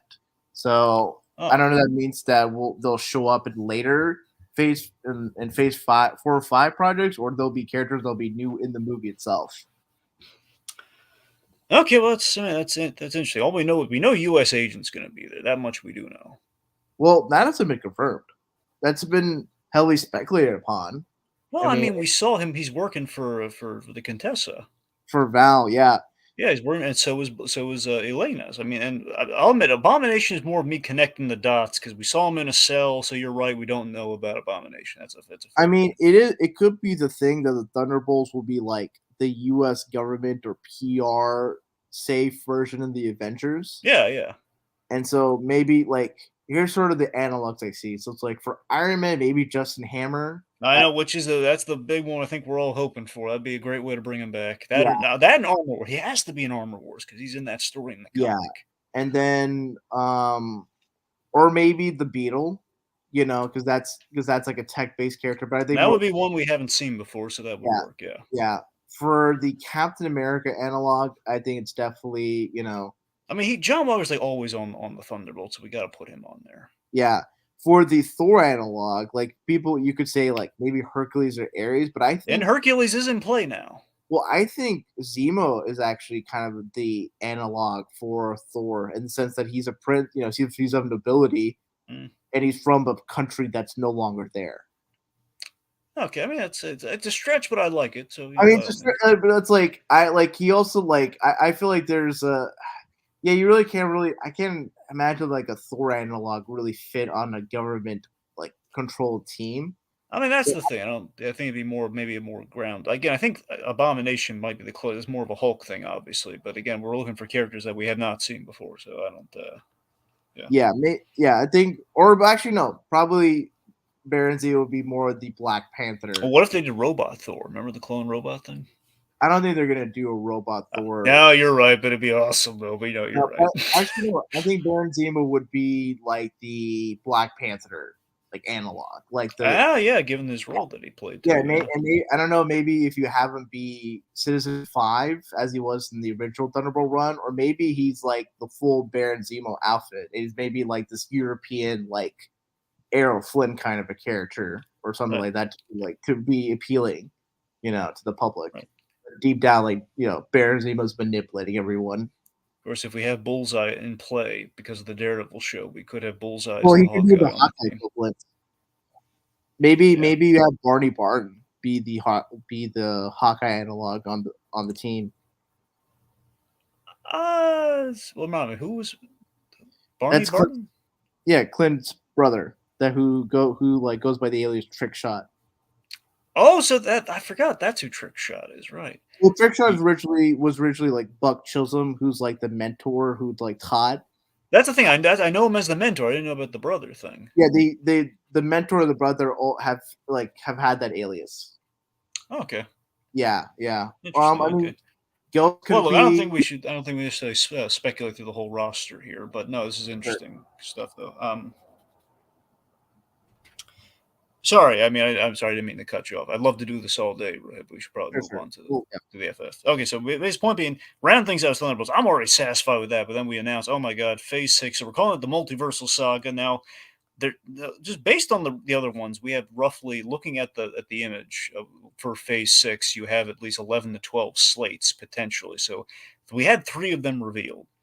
Mm-hmm. So again, I'm assuming the rest of those might get filled in either at D23 or down the line, or whenever they're going to do that, Investors Day, what have you. I'm not sure. Well, so Marvel's already set out 2 film debut dates for 2025, one in February, one in July. So what's remaining probably are going to be D+ shows for 2025. That's the thing. I have some speculations as to the movies and shows, but let's go through what we do know first. Sure. We got the Fantastic Four movie coming November 8th. I'll tell you one thing. I really hope they don't move it, because I want a 4 in there somewhere. I was hoping the Fantastic Four would end out Phase 4 back when we thought it was just going to be a really long Phase 4. I definitely needed to be in 2024. Otherwise, it's going to be annoying if it's like in 2025. But sorry, it's a very minor complaint. My point is, Fantastic Four, I'm very excited that it's coming. Of course, the assumption is John Krasinski will be playing Mr. Fantastic, but they could always go the multiversal route with that and just have a different guy. I'm hoping just John Krasinski with a shave. That's what I'm hoping for. There have been some rumors about some other castings, and Aaron Paul's been speculated for an MC role. I would like Aaron Paul to play Johnny Storm. Aaron Paul's a little too old for Johnny Storm. Really? I mean, he's still kind of youthful, though. Aaron Paul is not youthful. Aaron Paul is like I love Aaron Paul as an actor. Now, mind you, when we think of Aaron Paul, I think a lot of us are thinking Aaron Paul circa 2008. So you might be right. I might be thinking back to. Yeah, like him. If you see him in Westworld, he definitely looks in his 40s. Yeah, that's probably right. Yeah. I mean, he would. I could see him show up in like a season 2 of Daredevil, or like a She-Hulk season 2 as like a street level villain. What about have it be the Hood? Aaron Paul is the Hood? Yeah. I could buy that instantly. Yeah, that'd be great. Let me throw this at you. Johnny Storm casting, Joe Keery from Stranger Things. See, I understand Joe. I feel like Johnny Storm kind of needs to be a little bit more like.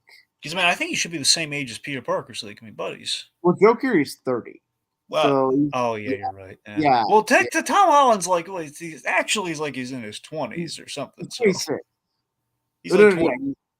No, he's 26. Okay, well, he's 20. That's my point, though. I mean, yes, there's like, I don't know. These are guys who look really youthful for their ages, though. I think like Dacre Montgomery, who played Jason in Power Rangers and Billy in Stranger Things, is a good choice for Johnny Storm. He's close to Tom Holland's age. There's this one other guy, Rudy Pankow, who's on the Outer Banks. I've not seen the show, but I've heard him as a consistent fan cast. It'll be interesting to see the age ranges, because Johnny Storm has to be the youngest person. I can see the age gap between him and Sue being 6 years. I don't know how big the age gap you want between Sue and Reed without getting quote unquote Well, creepy. I know you don't want to go with the whole like the historical thing of technically she was really young, and that's what they did in the Corman Fantastic. You don't want to. I don't want to. Yeah, I feel like 6 years is like the max you want to push with it. I mean, here's the thing. I mean, honestly, the max I'd ever push for that sort of thing, like I'd say, was like realistically, there can be a 10-year age gap, it's just not often. But yeah, that's as much as you can really go for, so long as it's not in the creepy direction. Yeah, Um, with Reed and Ben, I think Ben should be the oldest, and I wouldn't mind there being like a 10-year age difference, give or take, because I can see Ben being sort of like an I mean, older. you want Ben to evoke a little bit of Kirby, so yeah, it's.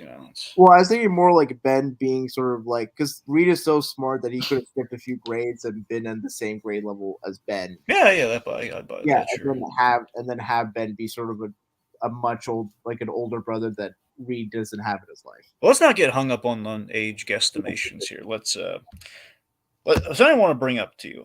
So of course, with the Fantastic Four movie, so I imagine with the Kang through line, Kang traditionally, at least the way we've kind of like alluded to when Kang was introduced, with the whole He Who Remains thing, a descendant of Reed Richards, at least traditionally, and there was kind of alluded to like a guy from a different universe, and I don't know, the whole Nathaniel Richards thing. Sure. So there might be a built-in Kang connect with the Fantastic Four to kind of give them a foray into like why now, why like how do we reintegrate the Fantastic Four? And again, I've heard a lot of theories. I mean, obviously, there's a whole like the theory I've always liked for how we introduce the Fantastic Four because it feels like we can't just introduce them like they've been around the whole time, Well, unless mhm. they have been like the experiment happened. They've been kind of stuck somewhere. Like let's say an experiment happened in the '60s, and they came back. No. I think one theory was like, what if the Fantastic Four people have been cast and their first appearance is like the post credit scene of Ant-Man the Wasp: Quantumania, where they're like in the quantum realm, where they come out of the quantum realm. Exactly, that's the thing. Like they explore the quantum realm or the negative zone, what have you, and they come out the other end. I would kind of prefer them to be established, only like established in the same sense that Spider-Man was quote unquote established. Like he's been like I wouldn't mind the Fantastic Four that's been in existence for like no more than a year, 6 months to a year. That's the thing, though. I mean, I kind of need him to. I mean, I kind of need it to be you kind of need the origin, though. So I mean, with that in mind, You don't need the origin. The origin is like very like they go up to space and get exposed by cosmic rays. well, I'm not saying we need to build like a whole movie around. I'm just saying we need to if you want to have them like been around, they can be around. But then like we have kind of have this we have to establish quickly that the origin happened. Well, I mean, you can establish in dialogue, or if you want to get visually creative, you could do it in the opening credits. Yeah, exactly. The Incredible Hulk did. Yeah, so something. That's what I'm saying. So long as we do that, and we just like insert it somewhere, but we don't belabor it too long. So the point being, it happened. You know what happened, and it's so basically so we establish like these powered people have been around for movies now. Like we should say, okay, this is a recent thing that happened, but here's what happened. Yeah, I would hope for the Fantastic Four movie and for any future Fantastic Four movies to be exploration movies. So like each movie explore like a different society or civilization. Like maybe the first movie you have the Mole Man be the villain, and the Fantastic Four explore like the underground world of the Mole people, and then like one movie they maybe explored like the city of Attilan and encountered the like MCU's take on the humans. Maybe they explored like the negative zone and encounter Annihilus. I mean, the simple pack for me is I've always wanted a Fantastic Four movie to be the foray into Doctor Doom, but done right, and like perhaps like almost Doctor Doom would be the essential character, and then basically be like it'd be Doom and Reed's movie essentially, it'd be the kind of exploration of a friendship gone south. And again, this is probably just me, by the way. I'm just saying, like I've always like love the idea of Doctor Doom like getting a bad rap, or like Wakanda gets like lords and praises, like they kept hidden away, but we love them. Or Doctor Doom, like in Ledbury, be like, yeah, we kept hidden away because you people can't be trusted with our technology. Mm-hmm. Anyway, I'm sorry, that's always good. The point being, like Doctor Doom and Galactus are kind of the go-tos of the Fantastic Four. After Kang, Galactus is probably what we're doing. I'm sorry. I kind of want to wait on Doom. But me personally, like Doom is such a big villain that you kind of need to reserve like an entire saga to him. I feel considering that we have Kang on the way, you might be right. Yeah, and I feel like I think when we get into Kang Dynasty Secret Wars, I have a few theories about. Well, you want to get into it now, or Well, yeah, okay. Let me transition to it. So yeah, so after Fantastic Four in 2025, we're basically doing a kind of a 1-2 punch, much like we had with Infinity War and Endgame. We have Avengers: The Kang Dynasty, and followed by Secret Wars, which has us all a buzz. But so focusing on the Kang Dynasty, I'm thinking because we've already done kind of a time travel story in Endgame. I don't think it's going to be like that. I think it's more like it's the start of the multiversal war in the making, in which I the Kang has manipulated time to create the multiversal war. I'm thinking it's Infinity War. I'm thinking it's going to take a lot of inspiration from Avengers Forever, and considering Infinity War is like all these different groups of heroes, like in like different planets across the galaxy. Maybe you have like different Avengers across time that are like fighting variants of Kang, and Kang is trying to like take over the timeline. I mean, that's interesting, and it Or would give us like the whole like because the thing is like Age of Ultron is like Ultron trying to establish an Age of Ultron, like a new period of history. Maybe Kang is like trying to establish a Kang dynasty. no, it's that yeah, it sounds good, and again, it would put things into play, perhaps, and then we have like the whole like the Council of Kangs or the Coalition of Kangs, It's the whatever. Council Yeah, of Kangs. It's the yeah, Council. yeah.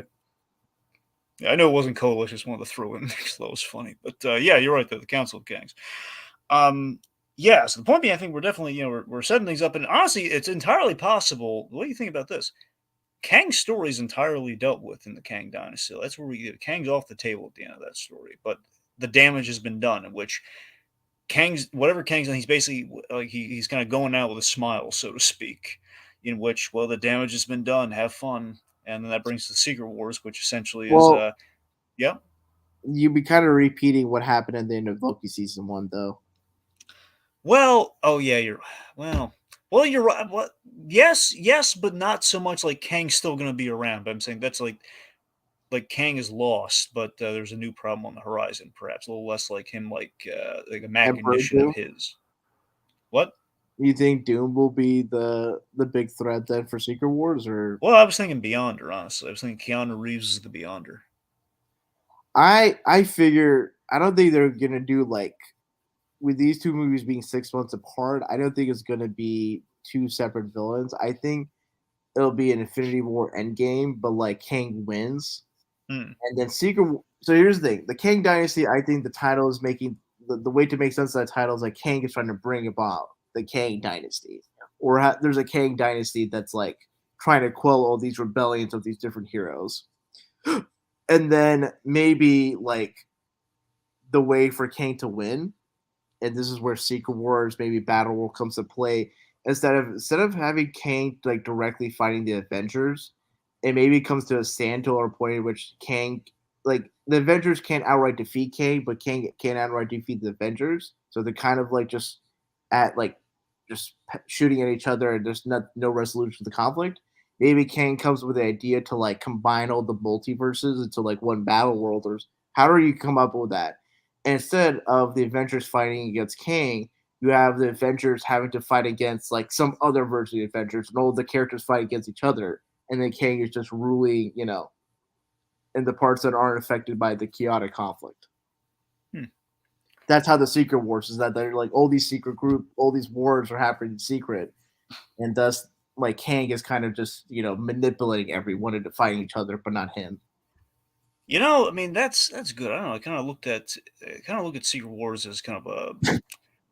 I mean, I kind of look at it as a more simplistic kind of event, but no, I like your take on that. I do. I'm just saying I was thinking more in this traditional sense of one. It's gonna be weird the Russos aren't gonna be involved because they really wanted to tell that story. It kind of almost feels like a part of it kind of feels like a spite thing. Why the heck would they turn down the Russos if they said we want to do Secret Wars and said no, we don't want you on for Secret I Wars? mean, it's probably. I mean, I don't know. Maybe the Russos would probably ask for like a lot of money, or I mean, they're worth it though. They made him like the highest grossing movie of all time until camera just keeps like kind of greasing the wheels. yeah, and then maybe Marvel Studios is like saw the reception of the Gray Man. I was like, no, maybe let's just find someone else. That's too recent. They think about they had to close the deal. Well, also, before. it might be the thing that like the Russo brothers just like considering how much how much of like stress and like heartache and labor. Yeah, they said they never do a back-to-back thing again. Yeah, so maybe that's and probably why. and King Dynasty and Secret Wars is Like if 6 they months said apart. hey, we want to do it as a back-to-back, no way we're doing it as a back-to-back. Well, then we can't have you on the movie. Yeah. Yeah. I mean, these two movies are 6 months apart. It's the like you kind of have like that's sort of where I think like the Duffer Brothers, are considered like a popular choice. I don't think they're going to be directing those two movies No. because considering Secret Stranger Things, the last season's coming out 2024, they'll have to be directing all the episodes or whatever episodes they direct in 2023. And I look to see this. I look back in like the production history of both Infinity War and Endgame. So for the Russos, they started filming Infinity War in January and then ended film because they filmed back to back. They ended filming for Endgame in January 2018. So if we were to follow that level of that kind of schedule for like those two movies, like K Secret Wars, then you would have then whoever directs it would have to start, or directing do would have to start January 2024 and finish all the way to like January 2025. Well, you know what? Let me get this in here. Again, if they do go the simplistic route with Secret Wars, if they did, I imagine it would be perhaps. And again, I think you're ultimately probably more right than I on this in terms of a more interesting route to go about it here. But if I were to speculate, I would say perhaps if Kang were defeated in the previous movie, if whatever happens gets the Beyonder curious, and the Beyonder's curiosity brings about like the kind of like the war, the Secret Wars at play here, and it'd be like almost a philosophical kind of debate on the sidelines between him and the Watcher, which we had established in What If and everything, and that'd be kind of a way of like, okay, so the Watcher's kind of on our guy's side, and the Beyonder is just kind of like laying out the argument here. And then we did put into play the black suit, so we do the black suit Spider-Man thing, which we might get Spider-Verse if we're having like all the multiversal components play here as well. Of course, might have some old faces come back here, like if we're going to bring anyone back, and this would be the time for little Robert Downey Jr. and Chris Evans if they were to return. See, I think with my idea, you have sort of the heroes fighting amongst each other, and then that's the opportunity for like an OG hero or like even someone like Sam Wilson to be the one to unify them all to go against the gang. Yeah, sure. Well, again, remember, they're usually Secret Wars isn't they're going up against bad guys, right? Isn't that usually how that goes, or was it literally a hero fight? Because like the first Secret Wars, the first one, the original, the heroes versus the villains. Yeah, and like I don't remember what the plot was for Secret Wars 2, but at the beyond, but like for Secret Wars, like the 2015, the Jonathan Hickman one, it was like all the heroes like fighting against each other in the multiverse. Okay, so that one that did incorporate the multiverse, then the one you're talking about. Yeah, the 2015 one that was written by Jonathan Hickman. Because that's the thing. Whenever they said Secret Wars, I think I don't know. Maybe it was me. I don't know how many other people, but I usually think of the original one. But you're right, though. Considering the multiverse element that we are absolutely going with, I think you're probably absolutely right. That's probably how they're going to go about it. Yeah. I'm sorry, I didn't mean to deflate the balloon there. I just no, but every time I'd never considered that because I didn't know the whole. I didn't read the Hickman Secret Wars. I'm only familiar with the original Secret Wars. Speaking of Spider-Verse, I think it'd be kind of interesting to see like if at the end of like Across the Spider-Verse, the big tease is like the cartoon Spider-Man show up, like Christopher Daniel Barnes, Josh Keaton. I know, I want that. And maybe whoever's voicing the Spider-Man in Spider-Man freshman year, and then have that be like the main people or like the big hits for Beyond the Spider-Verse. And then if they're gonna do a fourth Spider-Verse movie, have the NTs for Beyond the Spider-Verse be like the live action Spider-Man. That'd be interesting. That'd be great. So real quick, just to speculate on some of the missing spaces. You'll notice, so Deadpool 3 was the one I was really hoping to hear about, given they timed it with like, hey, Comic-Con's going on. We're adding Deadpool 2, and Logan, the three movies that very much go together. And, a lot of people were hoping we were going to get that announcement. We haven't, but I'm imagining one of those slates will be Deadpool 3, which we know is happening. Just haven't gotten the date on it. There's still the slot for February 2024. And the original Deadpool did come out in February, so yeah. And like, if it's an R rating, R ratings, like it will be, yeah. I mean, and considering it's going to be an R rating, February is going to be a good date for that movie, for that kind of movie to perform.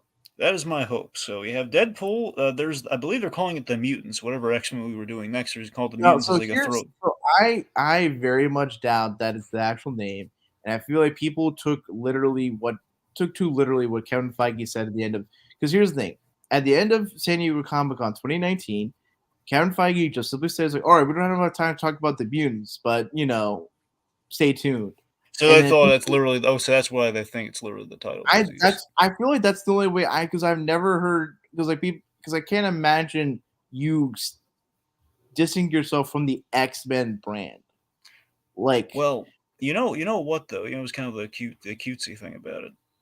It was the fact that I believe Stan Lee wanted to call the book the Mutants way back in the day before he changed it to the X-Men. I get that. I would understand it if it's like the mutants is That's like a deep cut, though. I don't think people are going to really no, but, like, recognize that. mutants would be like I can understand if it was like an anthology show that showcases mutants in culture. Maybe honestly, if the mutants was like an anthology show or a show that was like a cross swath of like mutant culture and society that's not related to like X-Men or the Brotherhood of Mutants, that would be interesting.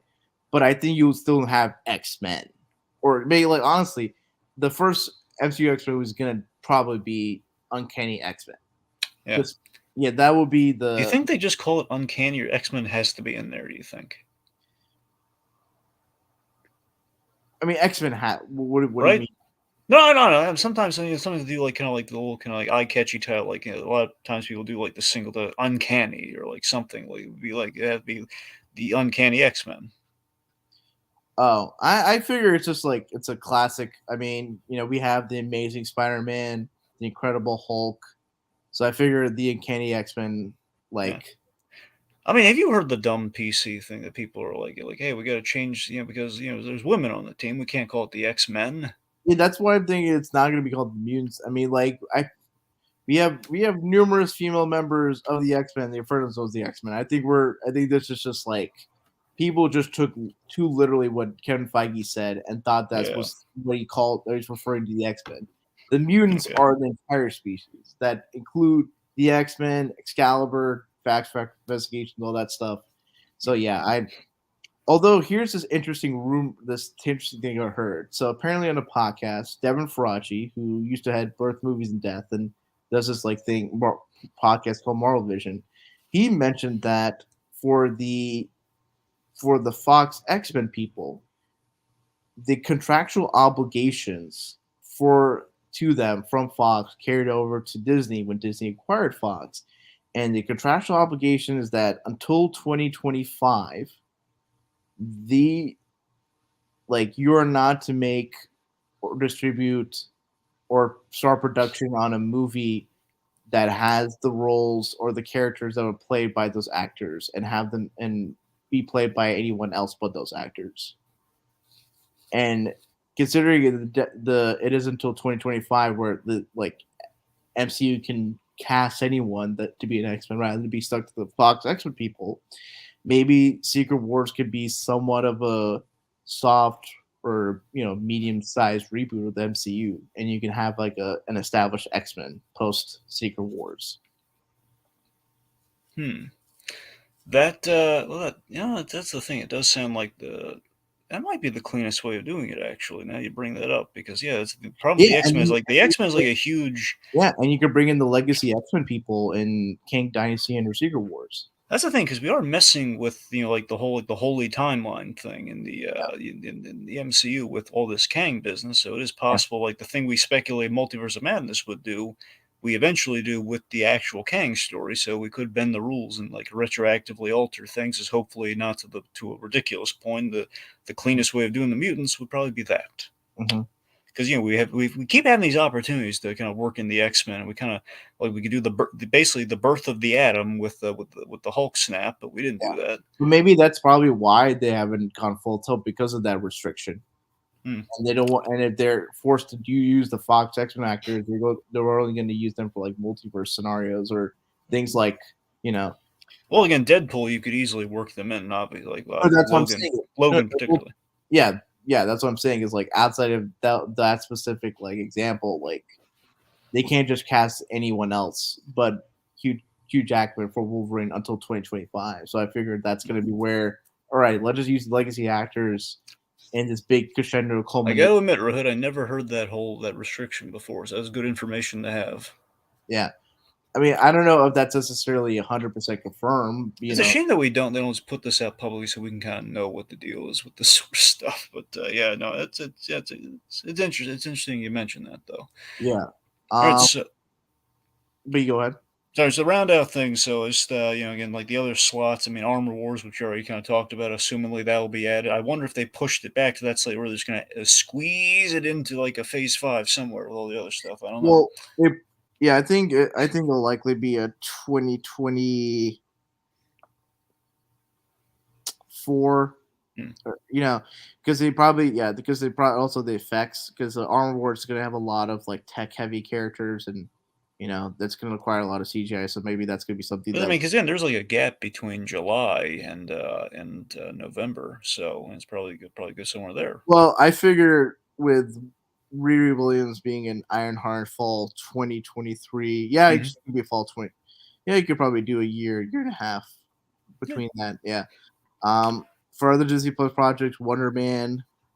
Yes, that's the thing. So we have Wonder Man, which hopefully will star Nathan Fillion. That's what I'm hoping. It's not going to star Nathan Fillion, man. Really? Are you sure? Because I'm saying he originally was going to be that character. He's already committed to the Rookie show, and like unless that. Well, yeah, but Nathan Fillion pops up in a bunch of stuff, and he really has no problem doing that. No. But like the Rookie is like a network show, and he's like one of the main casts. And if this show is to come out in 2024, like he has to, have some time in his film schedule to like. Now you have to understand the Rookie. He is like the main character on that show, but it's at a point now where like he has it's like a cast of like 3 separate stories, so he does not film as much as you might think he does on that show. True, but the thing is, if he has to do any more commitments beyond Wonder Man, like, and that's fair, but and Nathan Fillion is not Firefly era Nathan Fillion. Not to say it's like a wash up actor or anything, but like he's getting older in age, and you would need a young Wonder Man to like last a decade or so, and then. Well, sad to say, I mean, because it was the lead scene, technically, yeah, he's not landlocked into that role, so it's yeah, unfortunately, but yeah. Anyway, so again, we have Wonder Man on the horizon. We have Nova. We have Nova coming. So that's gonna be big. So I have a theory, because like there's rumors about Ryan Gosling being cast in the MCU. So I have a theory on this. Isn't Nova like a young man though? I don't know if no, because there's Richard Rider Nova. Oh, Alexander Nova. Okay, that's a fair. Okay, yeah, I can see Gosling in kind of a role like a Nova. Well, then here's the thing. So Sam Alexander's story or origin is that his dad is a Nova Centurion, and his mom is like Latina, and he's a biracial kid that lives in Arizona. His dad like left their family or whatever, and then it's revealed that he finds out about his dad's a Nova Centurion, and he's like thought to be dead, but he's actually like captured by the enemies, and his origin is like becoming Nova and all that stuff, in like coming to Zone, because this was at the time when like Richard Rider was thought to be dead after him and Star-Lord like trapped Thanos in the Cancerverse at the end of like a big cosmic storyline. So like Sam Alexander was the new Nova to take out for the mantle. So people think that like, oh, Ryan Gosling is going to be Nova or Ghost Rider or Wonder Man. I think because Ryan Gosling is very allergic to franchise commitments, I think he's going to play Jesse Alexander, Sam's dad, and he'll be the one that'll be the mentor figure, but not a great mentor figure in the sense because Jesse Alexander in the comics is like cynical, rough, bit of an alcoholic. I don't know if they'll go that far in Disney Plus, but like someone who's not the best mentor figure or the best. Alcoholics need representation too. I wouldn't sell Disney Plus short on that. But I think Ryan Gosling can likely pay that specific character and could potentially be killed off or make a sacrifice play, and that will motivate like the kid to like be the villain. And then at the end of the show, or in the end of Nova Project, post-credit scene, he gets approached by his dad's partner, who's Richard Rider. Yeah. Okay, so then there's lastly, no, that definitely sounds good, yeah, for sure. I mean, again, I know nothing about Nova, so I'm more interested to see how they. All I know about Nova is like we kind of like a little hint at it with the Nova Corps in Guardians of the Galaxy, and just knowing that it's a little different than ultimately Nova usually is. And I've seen like pop up on the crappy animated Spider-Man show that they had in the, the Ultimate Spider-Man show. So assumedly, we're going to get Moon Knight and Eternals 2. It sounds like they're speculating Eternals 2, even though I don't think in their right mind they should make Eternals 2. But the point being, Eternals 2 and at some point a continuation of Moon Knight. Dragon, did you say Eternals 2? Fuck yeah! God. Man, am I the only one that would be unironically enjoy Eternals in this group? I would say yes, but Probably Rohith. All right, guys, I'm here. I'm just like I'm waiting for you to wrap up. We're at the end of the rainbow. Okay. I think for a slot for February 2025 for like a movie date. So I think that's where we can see Shang-Chi 2. Yeah, it would make sense. Yeah, it's Chinese New Year, so like and originally like the Shang-Chi was going to come out February 2021, and then it got delayed due to COVID. So I can imagine them wanting to like capitalize on that like Chinese New Year, buzz and all that stuff. Or we get that 10 Rings show. But let's not speculate too much here because we have like a whole D23. I'm sure we're going to have more shows to satiate ourselves here. D23 will give us even more Marvel shows. All right. Okay. Point being, so I want to thank the folks for tuning in. We had Laser Dude, we had ZNK Channel, Romello Malone, Chaos Cat, and Pokemon Trainer John Kelling wants to battle. All right, seriously, guys, I just want to straight up thank Dragon and Rohith here because there's a reason I bowed out. You guys just marathon this thing, man. You guys killed this. So very well done for the marathon you guys did, covering each and every aspect of this big Marvel rollout. And yeah, like Dragon said, thank you all so much in the comments. Let's see, Dragon, what's coming up this week? We've got the conclusion to Christmas in July, the last couple episodes. Got the next Better Call Saul. Anything else to tease? Yes. Spoiler cast tomorrow. Yes, Rohith and I are basically getting ready for Harley Quinn Season 3. We're going to be going through and breaking down the episodes of Season 2 of Harley Quinn. Just a little refresher for you guys going into Season 3. Gotcha. So, yeah. And, yeah. All right, fun time. So, okay, Dragon, take us out. All right, folks, the lights have gone down. Everyone's, Kevin Smith's about to enter for his panel after the big Hall H panel has happened, and it's crickets, but we're going to get a Clerks 3 trailer. So let's sit back, relax, and watch it, and then we'll head on home. And it's now. See ya. Fucking credits.